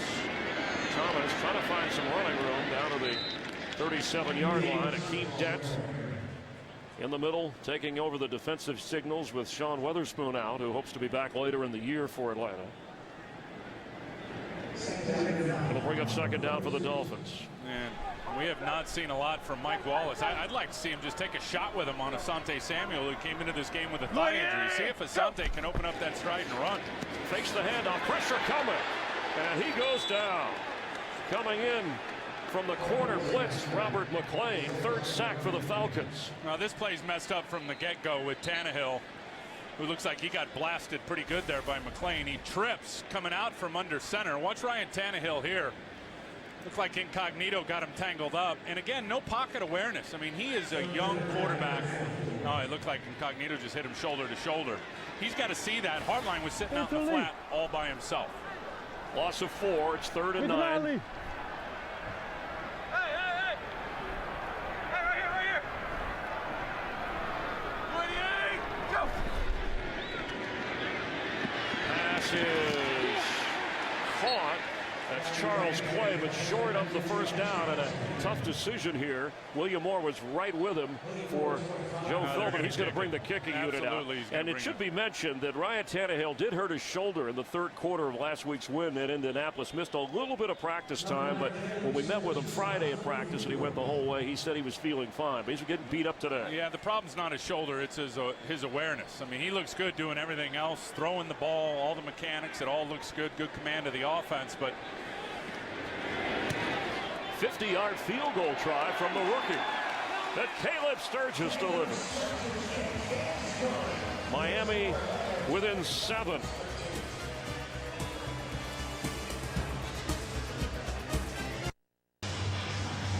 You've heard about Jay and Dan on Fox Sports Live, the way they do highlights. It's entertaining. You'll be informed and entertained. Check them out on the post-game show as well. Tune in tonight at 11. Fox Sports 1. And to find Fox Sports 1 on your provider, go to foxsports1.com. Those dudes are hilarious, especially Jay. Hilarious. Each field goal kicker is 2 for 2. And we have seen only one run back of a kickoff. So Matt Ryan, who has 2 touchdown passes in this game and 6 for the year, will take over on offense. Third overall pick of the NFL draft, rookie Deion Jordan out of Oregon for Miami is in the game. Only had 7 snaps last week. First down Atlanta from the 20. Jaquiz Rodgers. Cameron Wake has been bothered by a knee injury. Kolomisi also went to the locker room bothered by a knee as well. Well, and they got a few of the backups out there right now, I think, trying to preserve some energy and stamina for the fourth quarter. I mean, they've been on the field a lot in terms of the play opportunities for the Atlanta Falcons. So you got Shelby out there, you got Deion Jordan out there, you got Trusnick out there, you got Vaughn Martin out there. A lot of the backups right now. I think Deion Jordan, before it's all said and done, Chris, the rookie, number 3 overall, he's going to be a great player. So many skill sets. 2nd and 7, Matt Ryan to Julio Jones, who has a first down across the 30. Let's check in with Kurt Menefee for another game break. The Seattle Seahawks have outscored their opponents 58-10 so far this season. Zach Miller's 2nd touchdown of the day put them ahead of Jacksonville 17-0. Next week on Fox, it's Houston and Seattle. I wonder who was doing that game, Chris and Tim. Oh, I think Tim Ryan, thank you, baby. You plug because you care. We appreciate that. We look forward to calling that game. And how about that Seahawks defense? They are incredible. Rodgers up across the 35. You know, Matt Ryan had told us that it's not that we're not finishing games strong. We need to sustain our drives in that midpoint of the game. We talked about how they start fast. Well, this is one of those midpoints. They have the lead, they have the ball, where that sustaining comes into play. Absolutely, and I think that one thing that's helped him is the ability to be successful on the early downs today, running the ball. They've been a much better third and you know, marginal, if you will, the shorter down and distances on the third down. Like most teams, they get into 3rd and 6 plus, and they're going to struggle. That's been a problem a few times this year in the early part of the season. Here comes the pressure off the edge. Here comes a flag on 2nd and 8.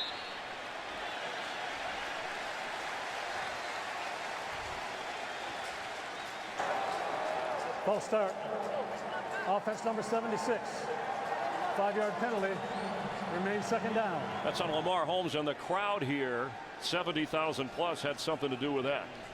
And I think they're excited to do their part, and they did there. And I was just talking about 3rd down. Look at the difference league-wide. This is all of last year, the whole season. 3rd and 4 to 6, manageable. You saw the percentage, 3rd and 6 plus. It's an incredibly higher number. Do the Dolphins bring extra heat on 2nd and 13? Now they're going to rush 4 and rally up and tackle. They rush 4. Ryan has time, and it's incomplete. Harry Douglas was the target. It'll be 3rd and 13. Julio Jones has 6 catches in the game to lead Atlanta.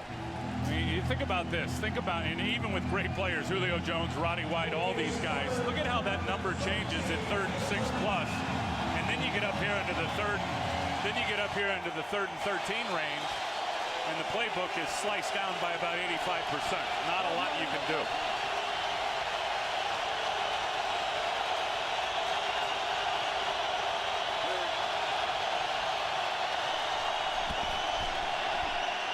Matt Ryan for Ronnie White. Falling down. Did he hang on to the football? Looks like they're going to give it to him. It's going to be close to where the first down marker is. This might be one we want to take a look at. They're going to give him the first down with the catch. Dolphin players want a challenge here, and the Falcons are trying to hurry. And they showed it here, and it looked like it. You can tell by the fan reaction. Now here's Roddy White on the in cut, and let's see here. It was hard to tell, but it looked like that ball definitely hit the ground and moved, but he did not have his hands completely under it. It looks like it's going to be an incompletion.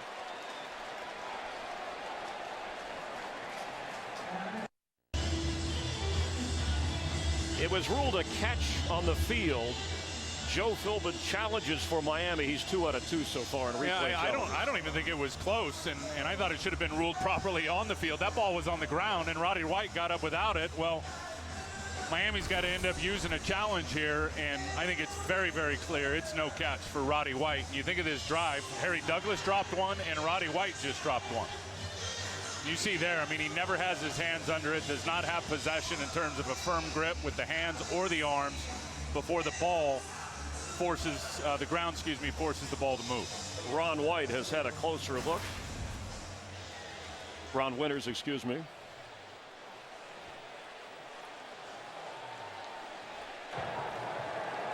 After review, the receiver did not maintain control of the ball. Therefore, it's an incomplete pass. Please reset the game clock to 6:53. Mike Smith, his team forced to punt for the first time today, and Joe Philbin, when it comes to challenges this year, he's 3 out of 3. And Matt Bosher, who came in leading the NFL with about a 50-yard average, 49.9. There's Marcus Thigpen back to return. Well, nobody says you can single press these gunners for Atlanta. They're really good players. Let's see how fast they get down there. Anton Smith, Drew Davis, special team stars, and Bosher, a University of Miami product. Thigpen does have a punt return for a touchdown. And they love Keith Armstrong, the special teams coach. He loves to angle punt with Bosher. He says, don't punt down the middle of the field, punt to our gunners. In terms of punt it under those gunners, in terms of which way they're going to run, they're going to dial up a block here. Everybody inside on the Dolphin kick team. Some pointing going on. How about Bosher just throw it out to one of this guy here? I mean, that'd be a risky play, but it is wide open. He's going to boot it away, and it's not a great kick. Drops inside the 40 and rolls out of bounds. There's a flag down back at the 22 of Atlanta.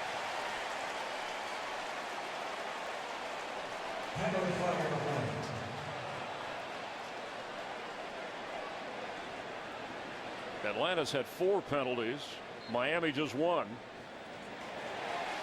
Holding against the Falcons is the signal from our referee. It was only a 30-yard punt.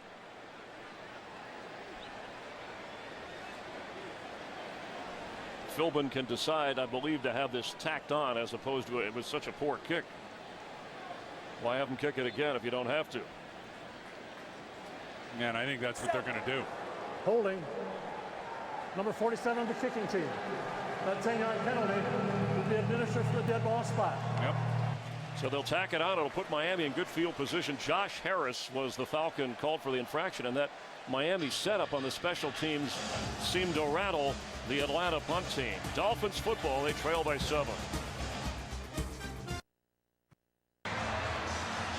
Never be without football. Get coverage of every NFL game on NFL Mobile. Call ** NFL to download it now. That's ** NFL Mobile, and download and enjoy.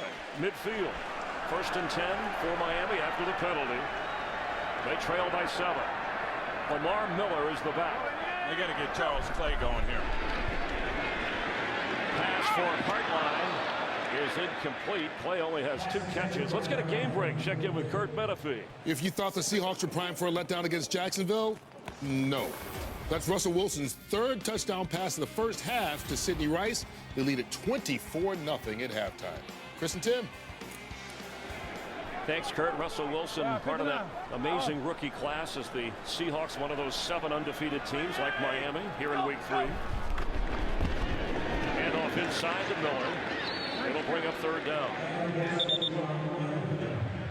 I think a lot of people looked around the league going into today with some of the undefeated teams in Houston. I know a lot of people thought collectively, certainly one of the best. They got shellacked against the Baltimore Ravens, and everyone looking at Seattle in the NFC, and they're just keeping pace. Their defense is just awesome. 5 points a game coming in, have given up nothing. 55, That one against Jacksonville. 3rd and 7. Tannehill's been sacked 3 times in this game. I'm telling you, they're playing man coverage on Charles Clay. They got to get him the football. He's under pressure, and he dumps it to Matthews, and Rashard Matthews does a balancing act.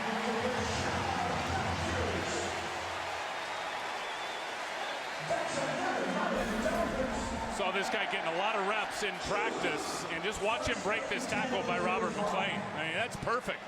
McClain gets his head in front, has issues wrapping up, and Rashard Matthews just bounces off of him right there and picks up a big first down. You feel the swing in this game on 3rd down. Ronnie White couldn't make the catch on the low throw. Atlanta has to punt.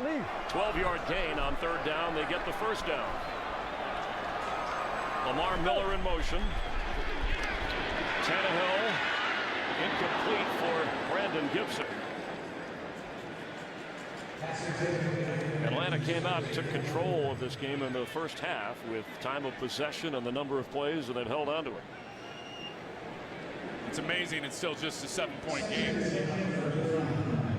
There's Matt Ryan, who has a couple of touchdown tosses. Dolphin fans remember in 2008 when Bill Parcells was here, they drafted Jake Long first, passing on Matt Ryan, who of course went to Atlanta later.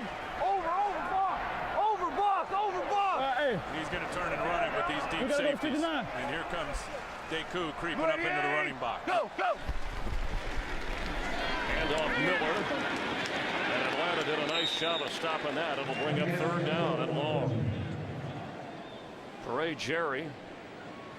That's a nice play by Parade Jerry. Yeah, he's playing against his brother John Jerry today, which is interesting. But here's what Ryan Tannehill is seeing. I mean, they got an 8-man running game, and Tannehill is seeing, well, it started with the safety here, and he was seeing him back, and then late, Deku crept up and really made it an 8-man front and makes it even, man on man.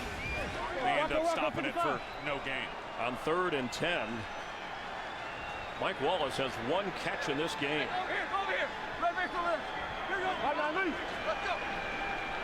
Charles Clay right there.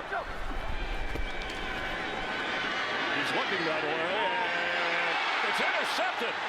Picked off by William Moore.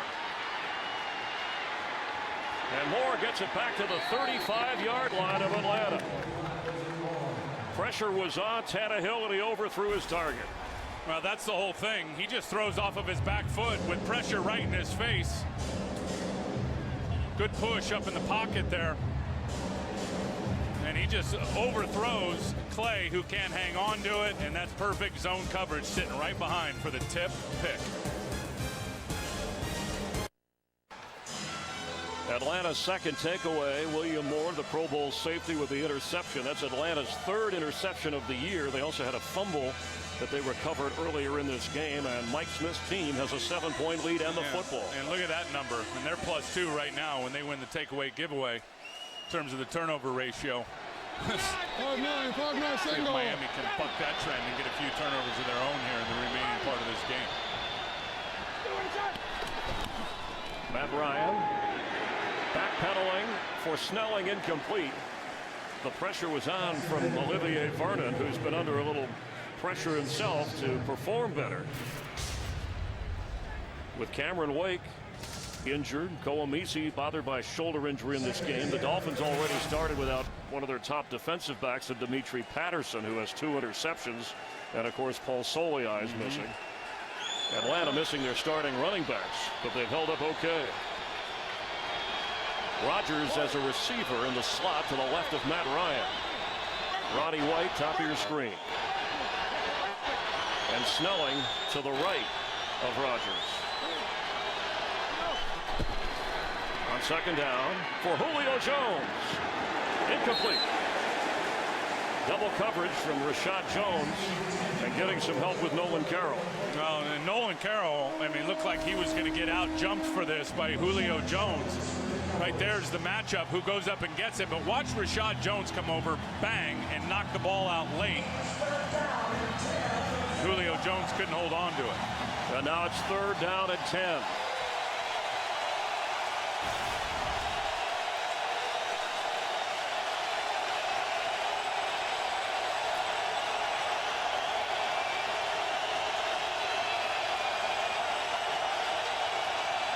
We all know Tony Gonzalez is the guy on 3rd down. Extra pressure coming. Floats it for Douglas. Incomplete. That little defensive scheme worked for the Dolphins, and it'll be 4th down. Yeah, I think the better matchup was Tony Gonzalez over the middle of the field, to be honest with you. Jimmy Wilson looks like he's got a bit of a hamstring there as he's pulling down on it. And there's the pressure coming right up inside. Wheeler on a pressure. Deion Jordan coming from one side. Vernon coming from the other. Matt Ryan should have kept his eyes on the middle of the field on Tony Gonzalez. Matt Bosher this time after a 30-yard punt last time. They don't show pressure, but they're coming anyway, and he gets it away. Thigpen waving for the fair catch, and on the run has it inside the 29-yard line. We walk me up to our booth here. Tim Wright, Chris Myers, Jennifer Hale down on the field. Well, the Dolphin defense has hung in there. The offense has to do its part if Miami's going to stay undefeated. Yeah, I think a couple of things. I think here in the second half, you've seen Miami just simplify things on defense, and they've stopped the run certainly much better. Offensively, Ryan Tannehill's just got to be a better decision maker in terms of getting the ball out on time. It's amazing that it's still just a 7-point game when you look at time of possession and all the play opportunities for Atlanta and their high-flying offense. I'm surprised Miami hasn't been able to get the ball to Mike Wallace more, especially with Asante Samuel coming off that thigh injury. Well, they haven't even tested him yet with the deep ball. I mean, I would get Mike Wallace on his horse and see if Asante can really open up that stride. Daniel Thomas to the 40, but there's a flag down back at the 30. Miami holding. That's the initial signal. Holding. Offense number 74. 10-yard penalty. Repeat first down. That's on John Jerry. Wonder if his brother. They're the two youngest of 7 brothers in the family, and this is the first time they're playing in an NFL game head-to-head against each other, at least a regular season and there's game. John Jerry there, and there's Big Bro. Parade Jerry. What's wrong with hugging your brother? Yeah. I guess when you're on a football field, that's not a good thing. Now 1st and 20, backs up Miami to the 19. Rocco. Roll. Rocco. Yeah. Tannehill goes down at the 10-yard line. He held it, and Akeem Dent came in and grabbed him. Now, this is exactly what Indianapolis did last week when they got into the second half, is they just started sending pressure, and Ryan Tannehill, without the awareness and the offensive line, it's going to come right here, Dent up to the inside. Incognito squeezes down, and then now for the second week in a row, Daniel Thomas has been destroyed as a pass protector. And you've got to do better than that. If you can't take the guy up top and hold your block, you better think about chopping him and getting down low. That was too easy for Akeem Dent. And again, this is a defense without Sean Weatherspoon, without Croy Bierman, part of those starters that were injured last week. And they have flipped the script in terms of pass rush on what was expected. On 2nd and 28, Charles Clay wrapped up inside the 15-yard line. It'll be 3rd and long. One of those rookie corners from Atlanta, Robert McClain. Tell you what, I mean, you get a penalty on John Jerry, and then you get the big sack, and the hidden yardage in the field position is just going by the wayside for Miami. McClain, who's a 4-year veteran, Trufant and Alford, the rookie corners, wanted to correct that, but McClain's the guy who's hurting here, who made the play for Atlanta. On 3rd down and 24 from the Miami 15-yard line, this Atlanta defense has kept Tannehill to 140 yards passing. They've taken away a fumble, they've had an interception, and they've sacked him 4 times. We certainly hope that it's nothing serious for McClain. This team has seen enough injuries to last a season.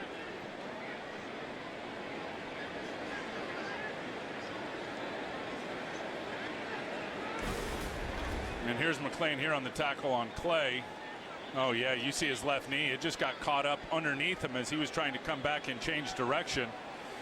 And his left leg just was in an awkward position underneath his body and contorted in a funky way. Head coach Mike Smith, you know, you talk about Rich McKay in the front office, Thomas Dimitroff, they draft and try to bring players in that they think will fit with their team and at some point be ready to play. They said we just had to rush guys in a little sooner with the rash of injuries that have hit us by week 3, and they've held up today. I think one thing they're so smart at is forecasting and trying to predict and giving guys situations in the preseason. There is Mike Wallace underneath, and a swarm of Falcons knock him down at the 25-yard line. That's only his second catch of the game, and it's going to be 4th down for Miami. Well, Wallace has had a slow day, as have the other receivers here for Miami. But you look at last week, a breakout performance by him. And what I love about Mike Wallace is everyone just talks about him as a go route guy. Deep, run the go route, take off, run by everybody. He's so much more than that in terms of all the underneath stuff that he's capable of doing. There's Brandon Fields. Yeah, Mike Wallace, the big free agent signee from Pittsburgh, and he had 1 catch after week 1. He just met with the coaches. He was targeted 12 times last week. Harry Douglas says get away from it, and then he picks it up. And knocked out hard at the 20-yard line. Looked like the ball came out. Did he get it back? Boy, what a vicious hit by Jones. Don Jones came in hard on Douglas.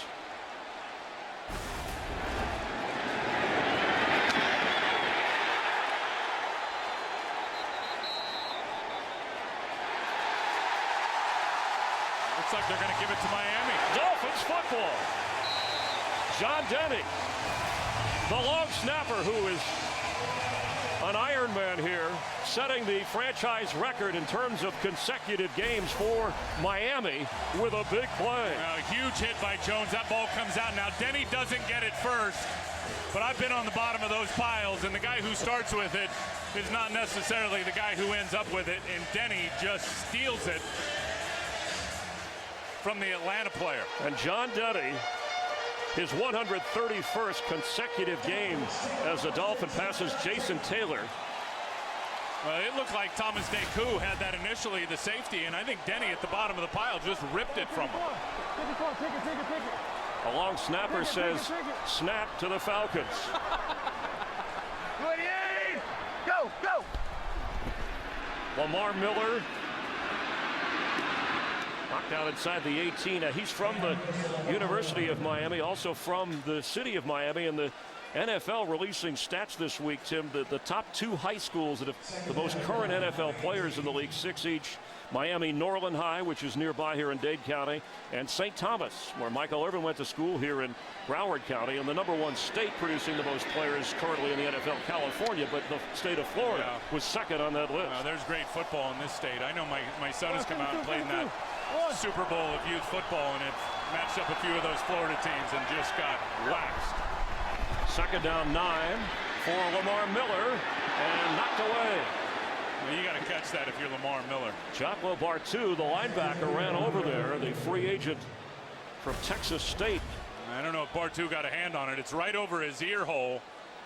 Yeah, he did. He put his hands up at the right time, never saw it, and deflected that ball. So that's not on Lamar Miller. That's just a great play by Bartu. And Bartu did a good job last week when pressed into duty. At Texas State, he played defensive end. He had a chance to play at Northwestern, but wanted to play where his brother played college and went to Texas State, and thus was not drafted. On 3rd down, Tannehill, end zone, wide open. Touchdown, Dolphins. Brian Hartline.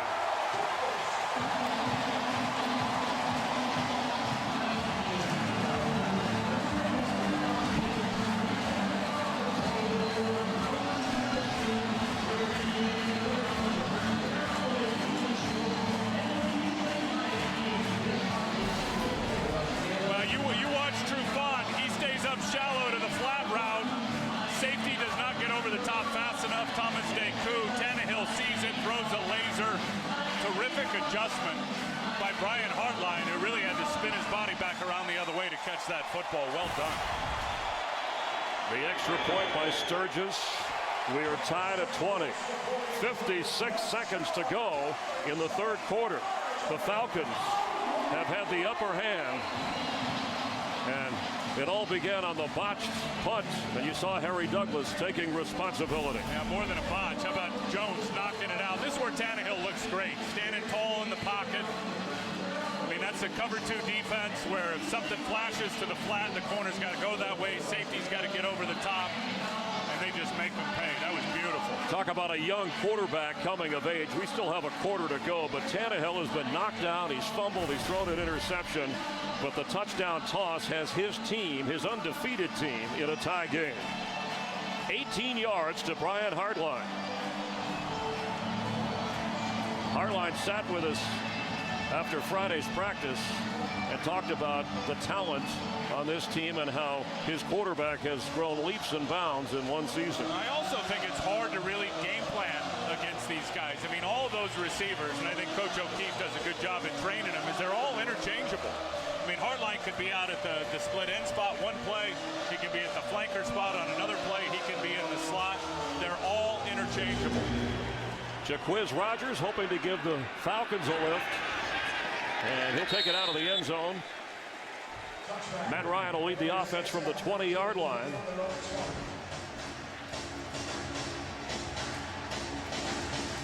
The NFL and all 32 teams are celebrating Hispanic Heritage Month. Visit NFL.com/Hispanic Heritage to hear the personal stories of Hispanic players in the NFL. One of those proud of their heritage, Matt Moore of the Dolphins, and Tony Gonzalez, the Hall of Fame to be tight end of Atlanta.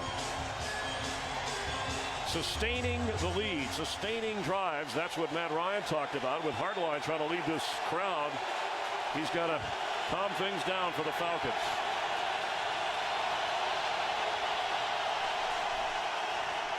Jaquiz Rogers, and a big run for 6.5 yards.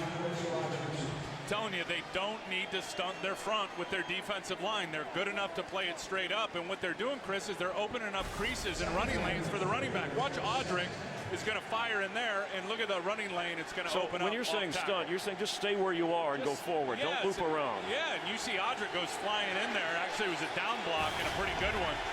But you really just need to play your keys up front. You don't need to trick anybody. You just need to beat them physically. Rogers again gets near the 30-yard line. The Falcon team has run for over 100 yards today. The combination of Jaquiz Rogers and Jason Snelling. We have a player slow to get up, a member of the Dolphins, Donnell Ellerby, is in pain. McClain left a little while ago injured for Atlanta. It is not a first down. At the 29-yard line, it will be 3rd and 1 for the Falcons. 10 seconds remain here in the third quarter. Steven Jackson, one of those 5 starters, injured within a 1-week span. 3 on offense, 2 on defense, some reserves also. And Miami missing some starters on defense.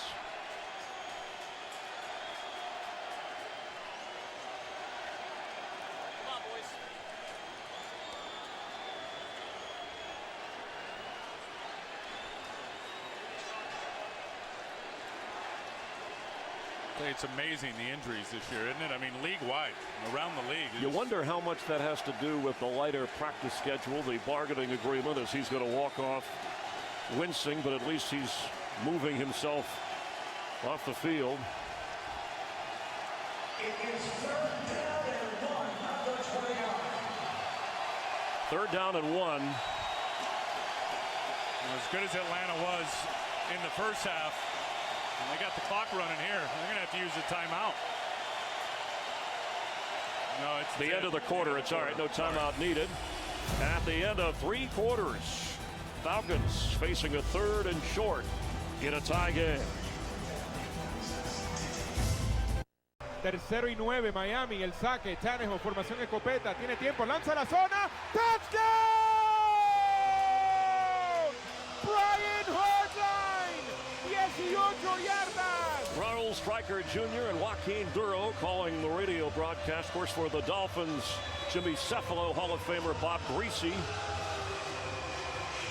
and enjoying a tie game as we begin the fourth quarter. We're just down the street from Chaminade, Madonna in Hollywood, Florida, between Fort Lauderdale and Miami, where this South Florida crowd is buzzing. Well, this is your old neighborhood, man. You know everything about this place. 3rd and 1. It's Rodgers, and he has the first down for Atlanta. Checking the numbers through 3 quarters.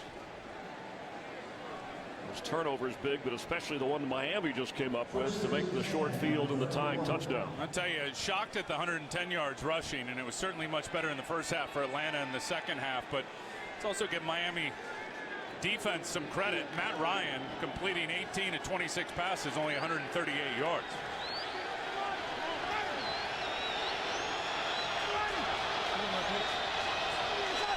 On 1st and 10, Matt Ryan sets up to throw. High, but what a catch, hauled in by Julio Jones. I don't know what Nolan Carroll was thinking. It was almost like he was just paralyzed watching Julio Jones right in front of him, and he just sat there and waited for him to go up and catch it. Never made a play on the ball.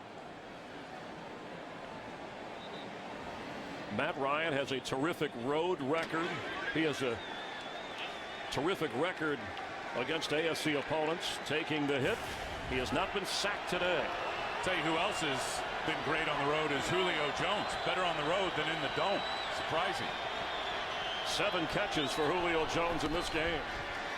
Ryan with time, and incomplete for Roddy White. Good coverage over there by Brent Grimes, the former Falcon, who said every receiver is taller than me.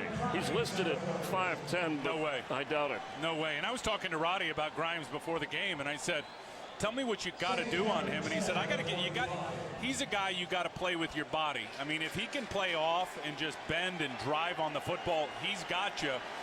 So his whole game, in order to be successful on Grimes, is to try to use his body almost like a basketball player posting up so you can feel him on you.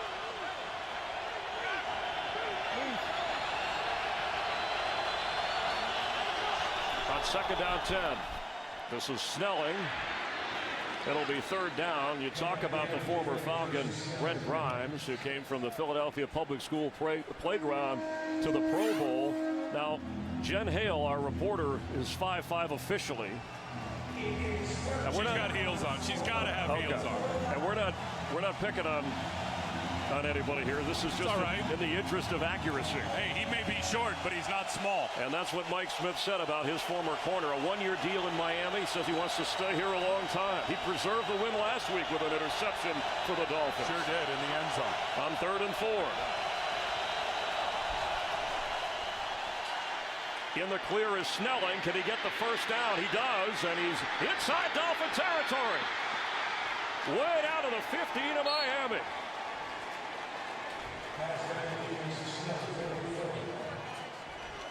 Told you, Jason Snelling just always makes plays, and in the fear of Tony Gonzalez, watch here. You're going to have a defender on him there and a defender on him there. 1st and 10 on the 15. And there's no way, a nice little pick play, there's no way Wheeler could get out there on time for Jason Snelling. A 34-yard gain. And that's what Mike Smith said. Whenever he's out there, he makes plays. And Matt Ryan felt comfortable with him. You know, this is his 6th season. And Snelling was here a year before Ryan got here. Say what you want about Steven Jackson. Snelling knows the offense much better. From the 15, Ryan floats one for the end zone over the head of Gonzalez. Tony Gonzalez, part of Hispanic Heritage Month. As we mentioned, that's why we played that radio call moments ago on WQBA, 1140 a.m. here in South Florida. I love the English language, obviously, but man, it's exciting in Spanish, isn't it? Even a 2nd down and 1. Absolutely.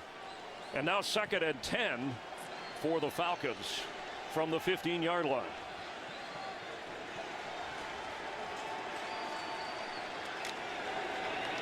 Matt Ryan, 20 out of 30. He already has a couple of touchdown tosses. Rodgers is the back. Roddy White and Julio Jones go to the bottom of your screen, the right side of Matt Ryan. We're going to have a timeout. Dolphins didn't like that. And Miami will have 2 timeouts remaining.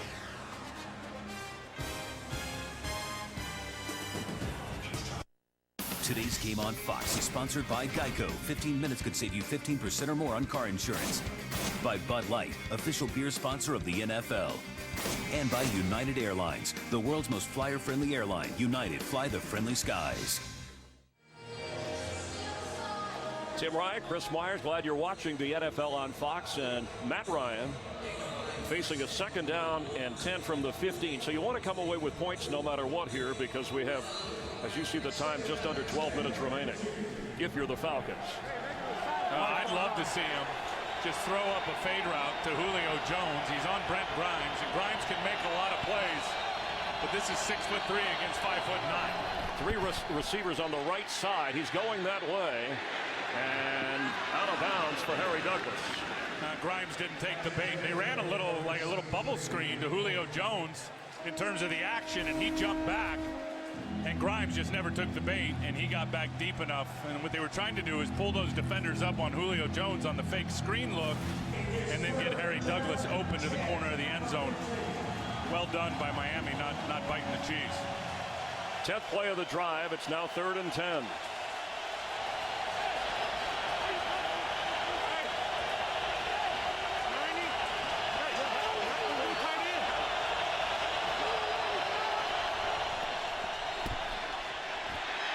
Ryan on the move. Throws it away. The Dolphin defense digs in. Rookie Deion Jordan helping to force a field goal try. And I also think good initial pressure from Jared Odrick right here as Matt Ryan looks out to the right and wants to throw this ball, and then feels the pressure of Odrick and gets flushed. And once he got flushed, it was a good job by the defenders of the Dolphins, plastering up, looking for work, trying to get on those receivers. No one for Matt Ryan to throw to. So now Matt Bryant, who is 2 for 2, will line up for a 33-yard field goal try. Recently moved to 3rd on the all-time Falcons scoring list. Reliable in this range. The kick, and Atlanta takes the lead. The Falcons scored a touchdown on their opening possession. They've cooled off a bit, but they lead it by 3.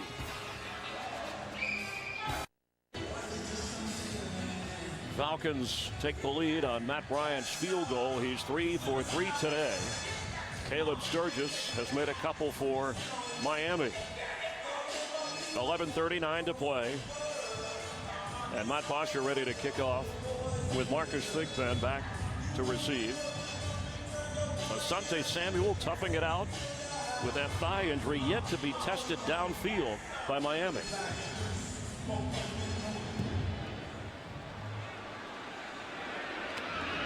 Dolphins will take over on the 20-yard line. Tomorrow on Fox Football Daily, the guys will be joined, Howie Long and John Lynch, and they go over all the NFL action. Look at that Raider-Bronco game. Actually, John Fox will be joining him as well. They'll recap college football action. It's a great show. Tim Ryan, I know you've been on there during the week. Catch Fox Football Daily weeknights only at Fox Sports 1, 6 Eastern, 3 Pacific. Jay Glazer has all the breaking news, hosted by Kurt Menefee. All the nuggets. I think you're going to join us on Wednesday, aren't you? I'll be out there talking about college football. The guy who replaced Tannehill at Texas A&M, Johnny Manziel, having some big numbers again this weekend. Tannehill from the pocket for Hartline and nearly intercepted. Desmond Trufant, the rookie from Washington, making the play.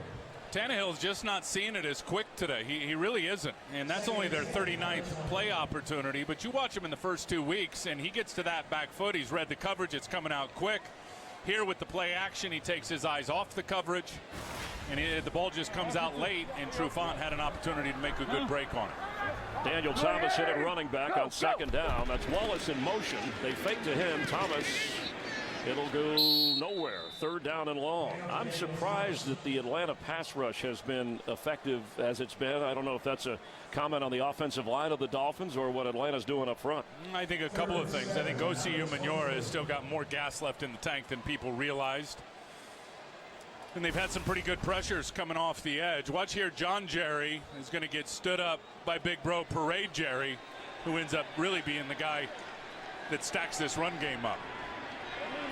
And once your guard gets pushed back into the backfield like that, other guys are going to be able to slide in and make the tackle at the line of scrimmage. On 3rd down and 7, Tannehill is going to go down again. And those are the pressures I'm talking about. That's number 5. And that's where this game is going to be won or lost at the end of the day. 5 sacks. Tannehill buried under that rush, led by Joplo Bartu blitzing. Yep, and Dent coming up on the other side. And there's Daniel Thomas once again, actually picks him up, and then Bartu on the other side gets cleared. I'll tell you, Bartu's a good player. I mean, you lose a guy like Sean Witherspoon, you don't expect his backup to come in and play great. And you know, Bartu not even close to the player of Witherspoon, but I've been impressed in watching him the last couple of weeks, certainly since he's gotten the opportunity.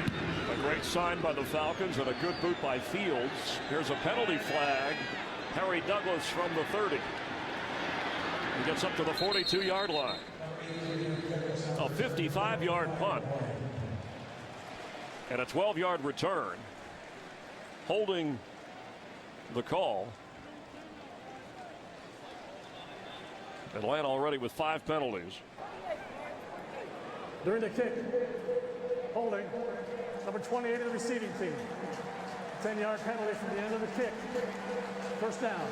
That call on Thomas Deku.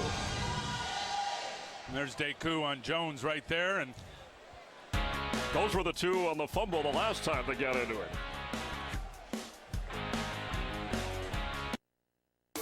Today's game is sponsored by Toyota Care.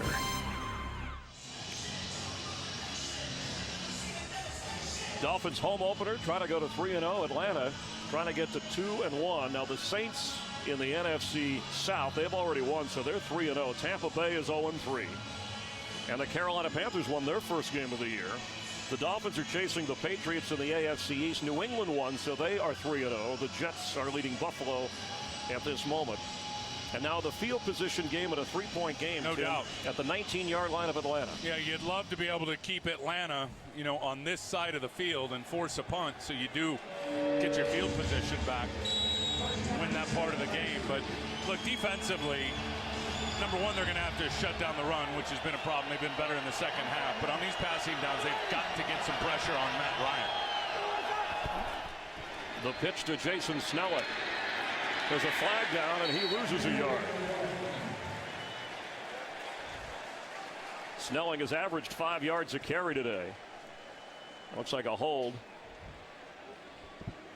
Lamar Holmes having trouble getting up. Tell you what, Jared Odrick's starting to roll here late in this game. Holding. Offense number 88. Penalized half the distance to the goal. Repeat, first down. That's on Tony Gonzalez, and these penalties are hurting the Falcons. And there's Tony lined up right here. And he's going to grab Olivier Vernon, and he is just going to slam him to the ground. So now at the 9-yard line, that field position discussion just got a little more interesting on 1st and 20.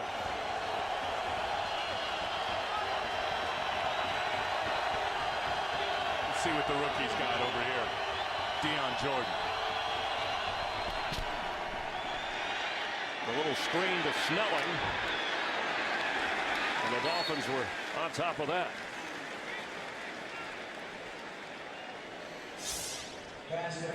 I mentioned the division that the Falcons are in. Drew Brees with a touchdown run and 3 touchdown passes. Cam Newton gets the Panthers their first win of the year over the Giants, and the Buccaneers, Greg Schiano, 0-3. So Falcons can secure that second spot in the division at the moment if they can win today.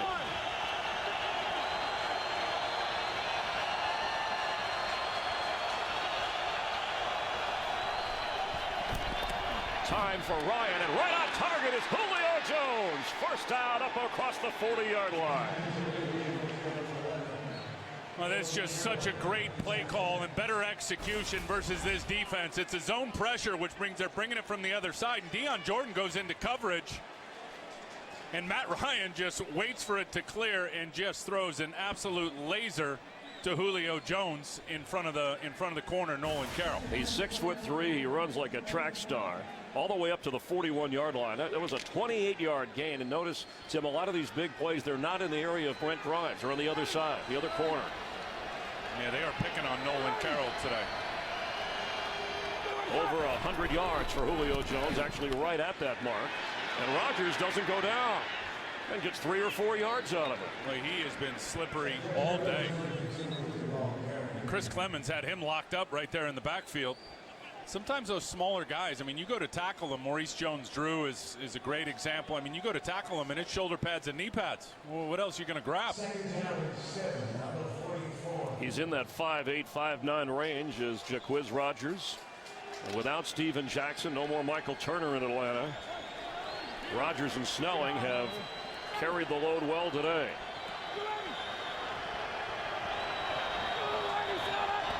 On 2nd and 7. Pressure coming. Ryan lets it go for Julio Jones. At the 41 of Miami. He's unstoppable. Well, he is, especially when Matt Ryan is not even getting touched. And we just talked about Jacquizz Rodgers on the run and being slippery. Watch this blitz pickup right here from the 5'8" running back.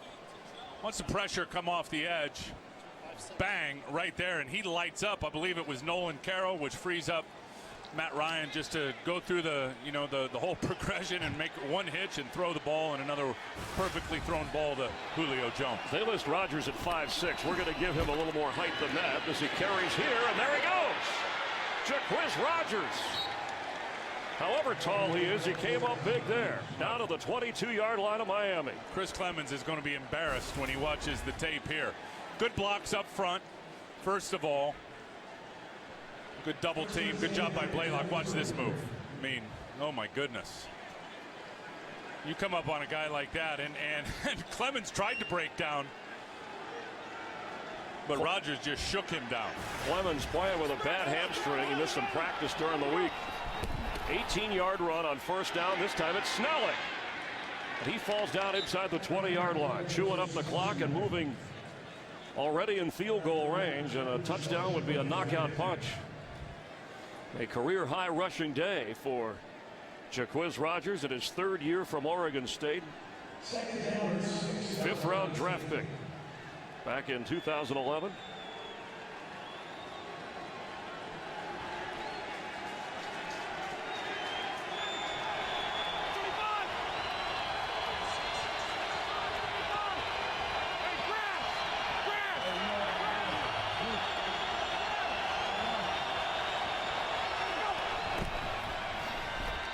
Snelling tackled, but he got 3 yards out of it. Randy Starks had to hang on to him. These guys just aren't going down easy. Extra effort and getting extra yards. Absolutely. And that's all about the yak right there. Yards after contact, and a big defensive lineman, Randy Starks, has Snelling in the backfield, and he carries him for 3. 3rd down and 4. Now this is critical. Miami's got to get a stop here.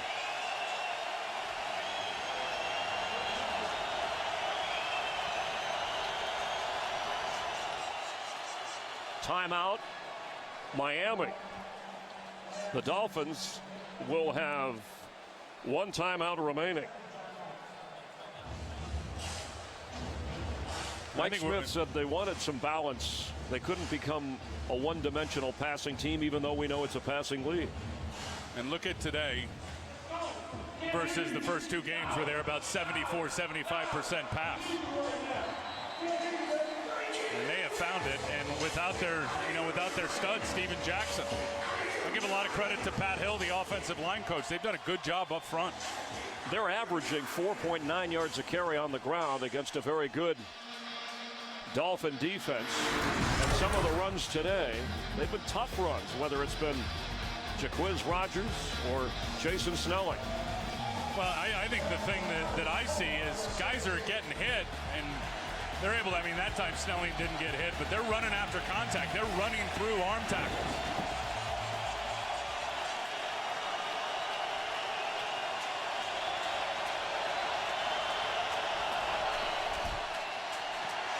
Blitz coming. Ryan gets away and gets rid of it. But it's 4th down. Jimmy Wilson came late.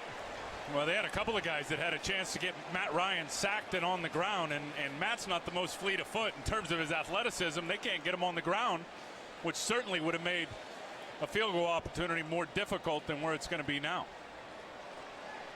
Matt Bryant, who is 3 for 3, will try to make it a 6-point advantage. This will be a 35-yard field goal try, and you see he's been on a tear. 16 straight made. And that's the thing with this Miami defense. I think it's missed tackles and lack of pressure on the quarterback has been the problem today. The kick. He missed it. He missed it.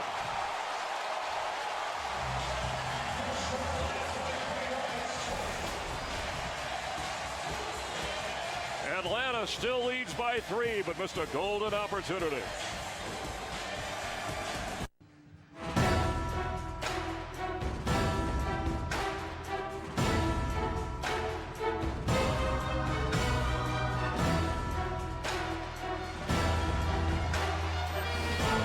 Falcons were 10 yards away from a Super Bowl 8 months ago.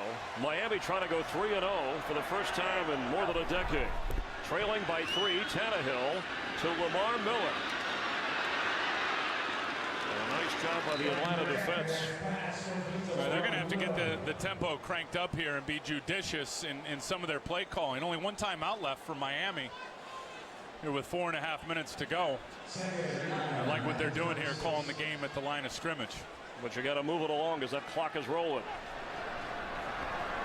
Miller remains the back. He has breakaway speed.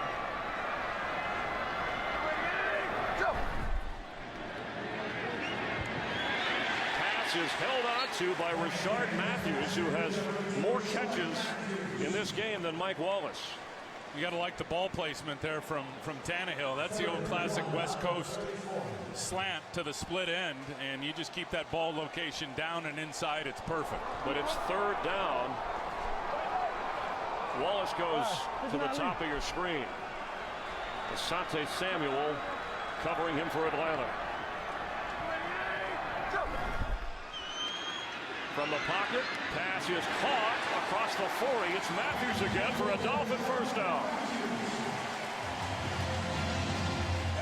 And Ryan Tannehill, just another laser. That ball placement perfect, and that was risky now because I'm telling you, he had Charles Clay wide open in the flat. Nobody was on him. Instead, he takes to the shot to the middle of the field with that slant again. Where?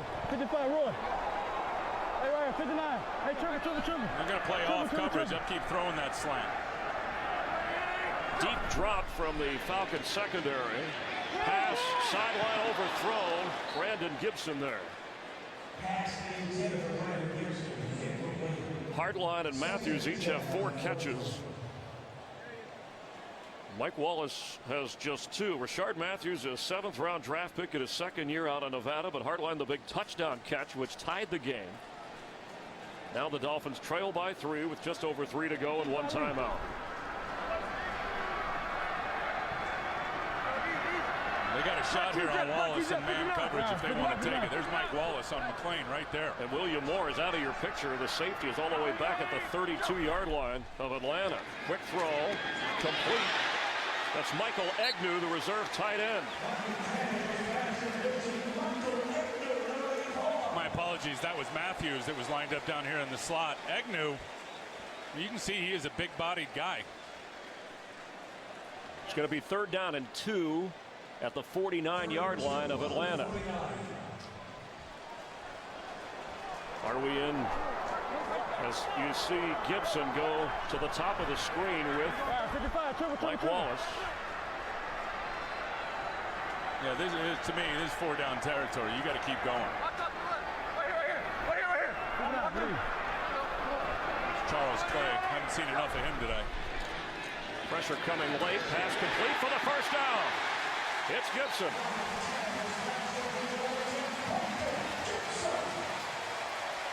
Clock running, 1 timeout. Tannehill says, let's go. When Tannehill knows where he's going pre-snap, Chris, I mean, it all looks great. Stands tall in the pocket. The throwing mechanics are all perfect. The accuracy is outstanding. And he read that right away. He's got man coverage, option route for Brandon Gibson, runs a quick out, and he finds him with a perfect throw. He's over 200 yards passing, 39-yard line of Atlanta. On first down, that's Lamar Miller straight ahead. Now the Dolphins can play this. Of course, Atlanta has 3 timeouts. We either finish it with 3 to tie, or we get a touchdown and win it, but don't let Atlanta have it back if we can help. Absolutely not. And Joe Philbin will take it to the 2-minute warning with his remaining timeout. The Dolphins trail by 3. 2 minutes remaining here in South Florida, but Miami has the football.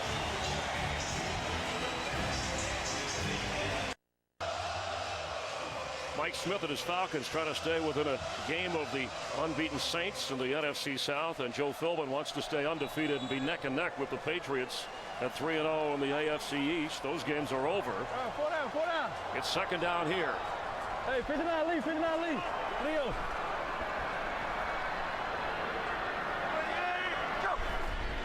He needs 4 for a first down. Sideline floater. Incomplete for Lamar Miller, who might have been in the end zone if he held on. Well, they had him matched up on a defensive lineman, Massaquoi, and Miller looks like he just loses sight of this. I mean, the ball was flat, and maybe he couldn't see it trying to look through Massaquoi and maybe a little more arc on it. But that, look, you got to catch that ball. That's a touchdown and a game winner if you do, probably. Right now, it's 3rd down and 4. You're looking, if they gain nothing, at a 51-yard field goal try from your rookie kicker, Caleb Sturgis. Man, what a missed opportunity. Lee.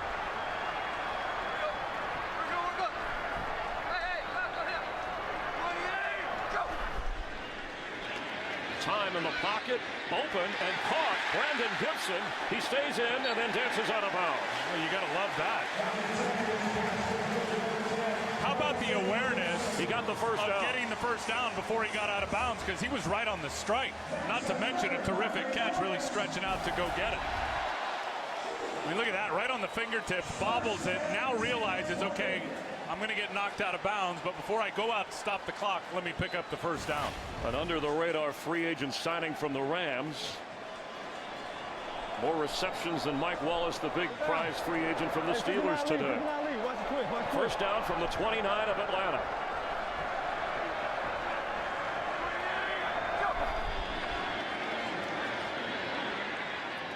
Charles Clay dropped it. Now you can see Charles Clay turn his head to look at the defender before he looked the ball in, and he knows it.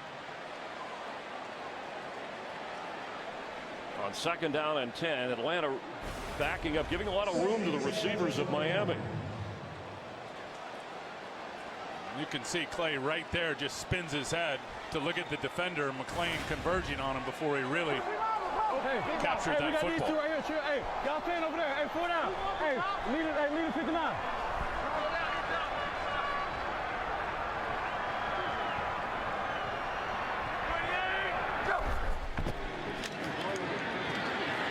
For Clay, he has it. He gave himself up after he caught the football. He probably could have gotten up and run in the end zone. I don't know if he got touched by anybody. That is such a terrific throw from Ryan Tannehill, and he gets good protection. Lamar Miller stepped up. Mike Nolan called one of those inside linebacker blitzes. Lamar Miller saw it, stepped up. Yeah, he was touched right there. Okay. Well, Lamar Miller really was the guy with the pass protection that gave him the opportunity to drive that one down the seam for Tannehill. A 21-yard gain. It's 1st and goal, Dolphins.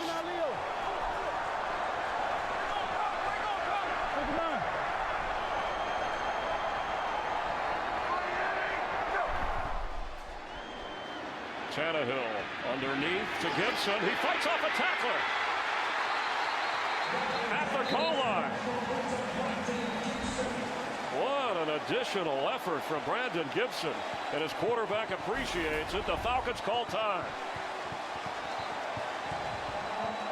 Let him spin back inside. Now sensing I can get this ball in the end zone. Risky putting it out there. No Atlanta Falcons slapped it loose, and he pulls it back and goes down at about the half-yard line. I think he realized right there, oh, I'm not passed. I better pull this baby back. Smart. A couple of really heads-up plays by Brandon Gibson here late in the game. With his 6th catch, Tim, he is the Dolphins' leading receiver today. Julio Jones has 9 catches, 115 yards for Atlanta. But what a drive from second-year quarterback Ryan Tannehill with the game on the line. Now 2nd and goal from the 1. And finally, when Miami needed it most, They've been able to pass protect. Now they have one timeout remaining. Tannehill has a touchdown pass. Daniel Thomas has a touchdown run. Send the message and pound it in. Lamar Miller is the back. And he splits out as a receiver. Tannehill floats it. Touchdown Dolphins! Deion Sims.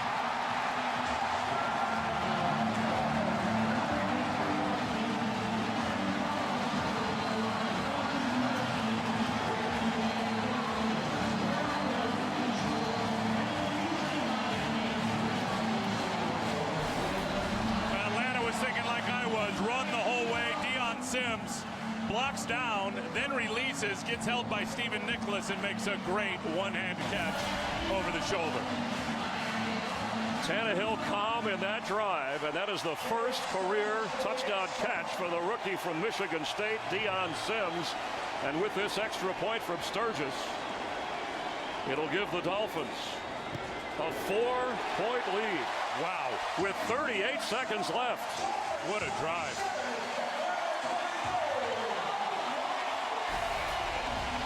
Look at Sims blocking down in there. Now Nicholas realizes, oh my goodness, he's going out, grabbed onto him. A terrific throw, and then the one-hander. And Lamar Miller splitting out as a receiver seemed to throw off the Atlanta secondary.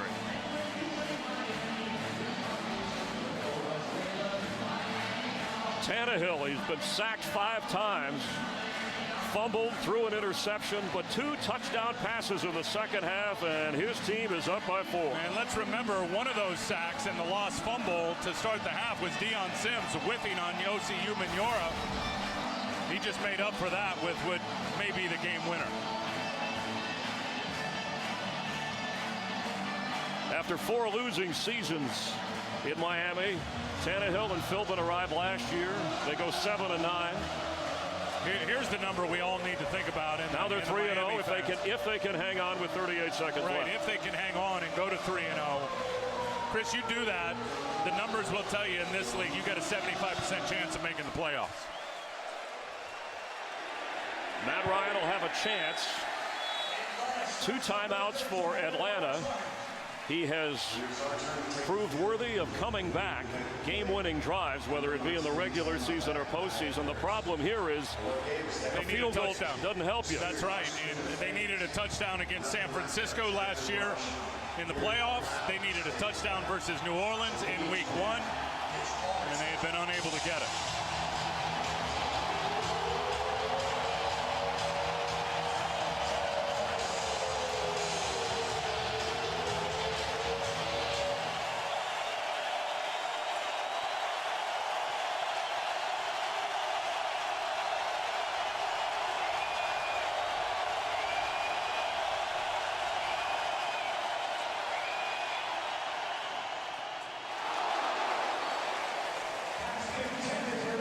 It'll be second down. 33 seconds remaining.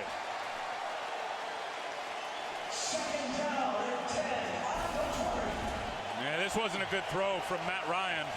He's looking to his big stud, Julio Jones. That just came out funny. Julio was cutting inside, and Matt threw it outside.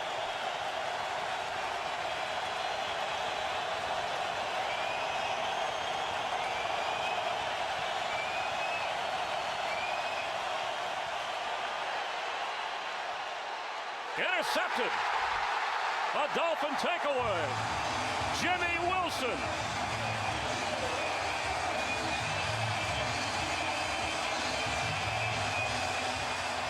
Now Matt Ryan just throws up a prayer under huge pressure. And here's the pressure on Matt Ryan. Deion Jordan, the number 3 overall pick, the rookie. There was a few guys converging on Matt Ryan, and he just throws it up, and it's going to be a game winner for Jimmy Wilson. All right, they get the Atlanta Falcons, get the Patriots on Sunday night. The Dolphins, a week from Monday night, play at New Orleans at a 3-0 start for the Dolphins. You've talked about it. It's the first time this franchise has gotten off to that kind of start since 2002. And for Matt Ryan, a guy who's won 57 games in this his 6th season, telling us we're not the team we want to be yet.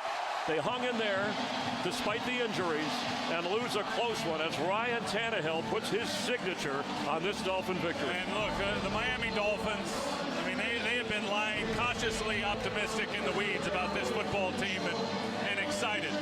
I think now after you beat an elite franchise and an elite football team like the Atlanta Falcons, and they are, even with their injuries with Matt Ryan, now they've got an opportunity for real excitement, and that buzz is going to continue to grow.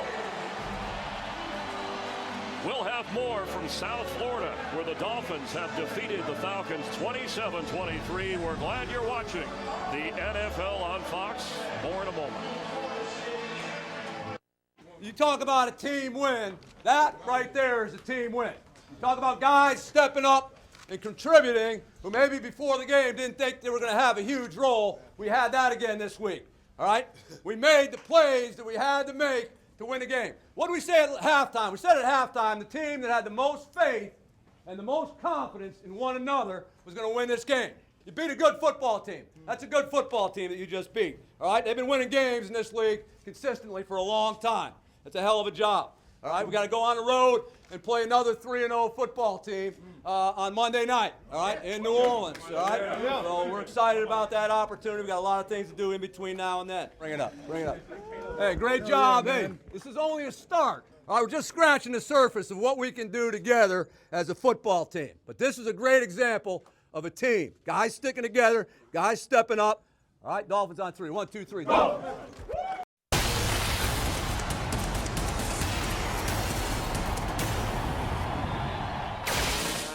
Tony G, how you feeling, man? You all right? Yeah, I'm good. What's up, boy? How you feeling? Good job, boy. You got a good pick last week. Appreciate it. Heading into week 3, the surprising Dolphins were looking to stay undefeated against the Atlanta Falcons. Can I squeeze in here, fellas?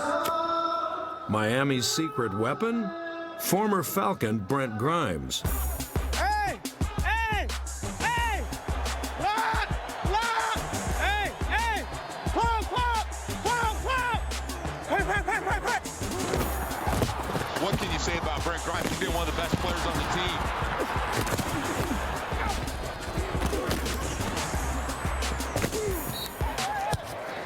Hey, guys. What's up? I ain't used to just running on us like this.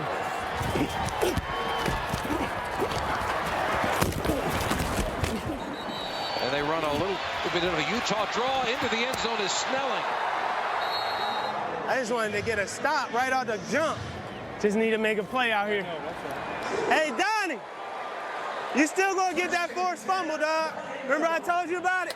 You gonna get one. Harry Douglas, the return man for the Falcons, and Brandon Fields will be punting. A short punt. Douglas says get away from it, and it takes a Dolphin bounce. Get him! Douglas will take it on the hop at the 22-yard line, rolling to his right. He is hit big time. Ball comes out. Dolphins have the football. Oh. Donnie Jones forced that fumble. What a hit by the rookie. What did I tell you? What did I tell you, dog? Hey! Hey, Lou! I told Donnie he was going to force a fumble this game on Saturday. Yeah, I swear I did. Throw nearly picked off by Grimes. He hasn't had many opportunities. They have not thrown the ball in his direction. Throws it out of the back of the end zone. We're going to miss this. Come on, let's miss this. Matt Bryant, who's coming on to attempt his 4th field goal of the afternoon. Kick is up, and he pushed it. No good. He pushed it to the side, and it's no good. No good. No good. Hey, Ryan, it's going to be there. The play about to happen. I saw where y'all had going. It was over, too. They're going to score this touchdown. That's all I'm going to say. They're going to score this touchdown. They trail by 3 with 43 seconds left. Play action fake, flip it over, Deion Sims, touchdown! Oh, what a comeback! Unbelievable! Hey! That was nice. Very nice. 33 seconds left. Ryan back to throw. Getting pressure, gets it off. Julio Jones and picked intercepted by Jimmy Wilson. That's going to do it! Oh, what a comeback! Unbelievable! Hey! Hey! You gonna let me chase son's a bro. I see you out here. Hey, Dom. He's still my favorite. I love you, dog. Hey, love you too. Julio, you the man, dog. Hey, hey, hey. First time 3-0 since 2002. The final score, the Dolphins 27, the Falcons 23. Buffalo, Bob Greasy, Joe Rose. What a game we just saw. 27-23, the Miami Dolphins defeat the Atlanta Falcons after trailing the entire football game, after being outpossessed, outgunned, outgained. The Dolphins find a way to win, and that says a lot about a football team. It does, and it goes back to the head coach, Joe Philbin, and the character he's been building in this team for the last year and a half. And for the Dolphins to win this one, they're 3-0, and we could have made a case for them before the season to be 0-3, and never could have made a case for them to be 3-0. But through determination and just guts, they're 3-0 and going well. Didn't quit, did not quit. Things went against them. They didn't quit. They got run over. They didn't quit. Two big things, two big plays. Donnie Jones, big hit on the punt return. And then the second thing is that drive by Ryan Tannehill to go down. And by the way, he didn't do it by himself. He got a lot of help from everybody in there. Brandon Gibson had a Richard big Matthews drive. came in. His young tight ends get a catch. He also had 2 drop balls on that drive. You can't forget that, which can be 87-yard demoralizing. drive at the end of the game to win it. Right. And look, how about Mike Sherman and Joe Philbin? They decide to go play action fake on the goal line, first and goal from the 1 with about 40 seconds left. And they throw it to a rookie who's never caught an NFL pass. A lot of guys stepped up. But let's look at Ryan Tannehill. Everybody asks, how's he doing? How's he doing? Well, he just took your team down at the end of the game in the fourth quarter, and on the 1-foot line, his offensive coordinator calls a pass play and trusts that the quarterback, his quarterback, is either going to complete it or throw it out of bounds. He let us down and won the game. I'd say he's improving in his second year. Oh, absolutely. Now it doesn't get much easier. They travel to New Orleans Monday Night Football, and the Dolphins will have to take on Drew Brees and a very good football team in a very tough place to win. Well, not only that, but I think Dolphins got a lot of guys banged up in this game. This may be a week of very little practice, a lot of ice tubs. 3-0 for the first time since 2002. The Miami Dolphins, their third comeback win of the year, a 27-23 victory over the Atlanta Falcons here at Sun Life Stadium. For Bob Greasy, Joe Rose, I'm Jimmy Seffler. We'll see you next week. So long, everybody. Hotly contested football game. Atlanta's a very good football team. We knew that going in. Mike Smith and his staff do a great job. And, we made enough plays to win the game. It certainly wasn't classic or textbook. We told the guys at halftime that, the team that had the most faith and confidence in one another would have the best chance to win. And we made some plays when we had to. At the end of the first half, those 3 points were big. And then, obviously, the last drive was huge. Coach, you guys work in the 2-minute drill each and every day. Since training camp began, you get 2 minutes at the end of the game with the field to go and a touchdown that you need. It's got to be pretty pleasing to see your team execute going down the field. Yeah, it was a huge drive. I mean, we had to have it there. There was really no other alternative. We had to use our 2 timeouts, so it was kind of that. It was that point in the game where we had to step up and make plays, and I thought our protection was better on that drive. Our quarterback threw the ball well. We caught the ball well on that drive, and we're able to get the ball in the end zone. And I think those 3 points at the end of the half were huge. We knew Matt Ryan does a great job in 2 minutes. He had tremendous production a year ago in 2-minute offense, and so the clock was in our favor at those 2 scenarios. Coach, what does this win say about your football team? We've got a bunch of hard-working guys in there. They're high-character individuals. They've been very professional, and hopefully we can continue to get better and improve. Coach, a little on the disturbing side, their ability to move the ball against your offense from the opening drive and really pretty much throughout the game and do what they wanted to do. Yeah, I mean, we closed out the half and the game very, very well. Obviously, we didn't start the game well. We deferred. They went 80 yards and scored a touchdown. We started the second half. We gave them the ball at the 14-yard line. So, I mean, there's a bunch of things to work on. And as you mentioned, our run defense was not where it needs to be. They controlled the whole tempo of the football game, which was one of the things we really felt going in was going to be important. This was one of those games, it was like a gutsy performance. You had guys going down, guys coming in taking their place and going through that rotation in there. It says a lot about the fortitude of your team to stick with it in the game.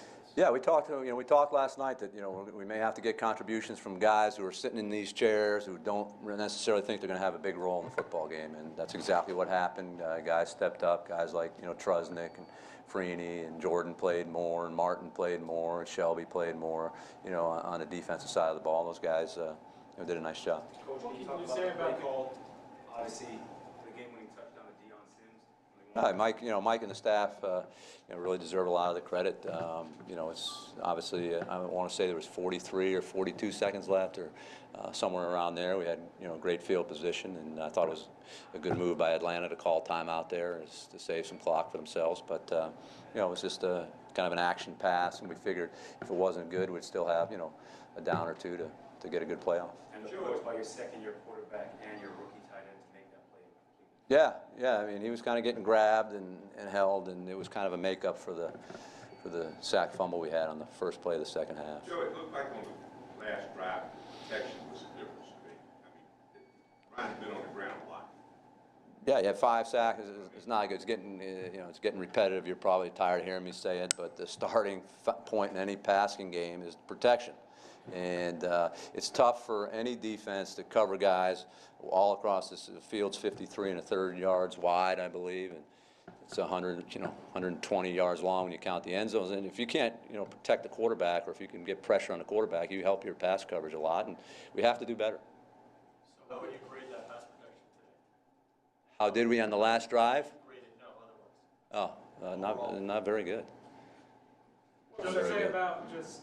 Not good. I don't know. Do you want me to use a grade scale, A, B, C, D, or no? No, it just wasn't. It wasn't very good. Yeah. What can you say about? The last grade was a B+, I guess, on the last one. What can you say about Tannehill's just continued maturation? I mean, last week I kind of outdueled Andrew Luck, and now even a step further. Yeah, well, it's important. We talk all the time about, quarterbacks have to make great decisions. They have to throw the ball accurately, and they have to make plays at critical times in a game. And obviously, that drive was, as I mentioned before, we had to have points on that drive, and he was able to do that. Again, but just as the gentleman who just exited said, you can't do it by yourself, and we caught the ball well, and we gave him good protection, and he had a chance to do his job. Coach, you had a full house. We haven't had a full house for quite a while. You have a full house out here, and you got to feel that these guys left pretty happy with the show. They certainly got their money's worth out there today. Well, the crowd was outstanding. They were a huge part of the win, and we're going to need them every single week, and they were fantastic. I think it was a thrill for our guys to play in front of a crowd like that. Joe, what can you say about your defense? I guess by the fourth quarter, you were without 4 starters with Soliai and Patterson and Misi and Wake. Yeah, the guys stepped up and made plays. We talked. One of the things we had mentioned at the ball club all week was we wanted to do a better job of building momentum and building off of one another. If the offense gets a score, let's get a 3-and-out or a takeaway. And that was a great example at the end. And we needed it at the end, and we came up with a play. I mean, you never know what can happen offensively. A guy breaks a tackle, he can take it to the house, and we were able to, last week stop a team on downs, and this week get a takeaway. That's good stuff. The play where Lamar drops what could have been a touchdown pass, the team, were they deflated? No, we got right back to work. Mike just sent in another good play, and off we went. A couple more if we have it. As far as your team, what did your team show you today? Yeah, just like I said, I mean, these guys, we have a lot of confidence in these guys. We told them that last night in the meeting. We have faith in them. They've demonstrated that, they love to play the game. They love to compete, and, they're a team. So it's been, it was a good step again today in the right direction. Okay, guys, thanks. Locker room's open. We'll bring Ryan in a little bit.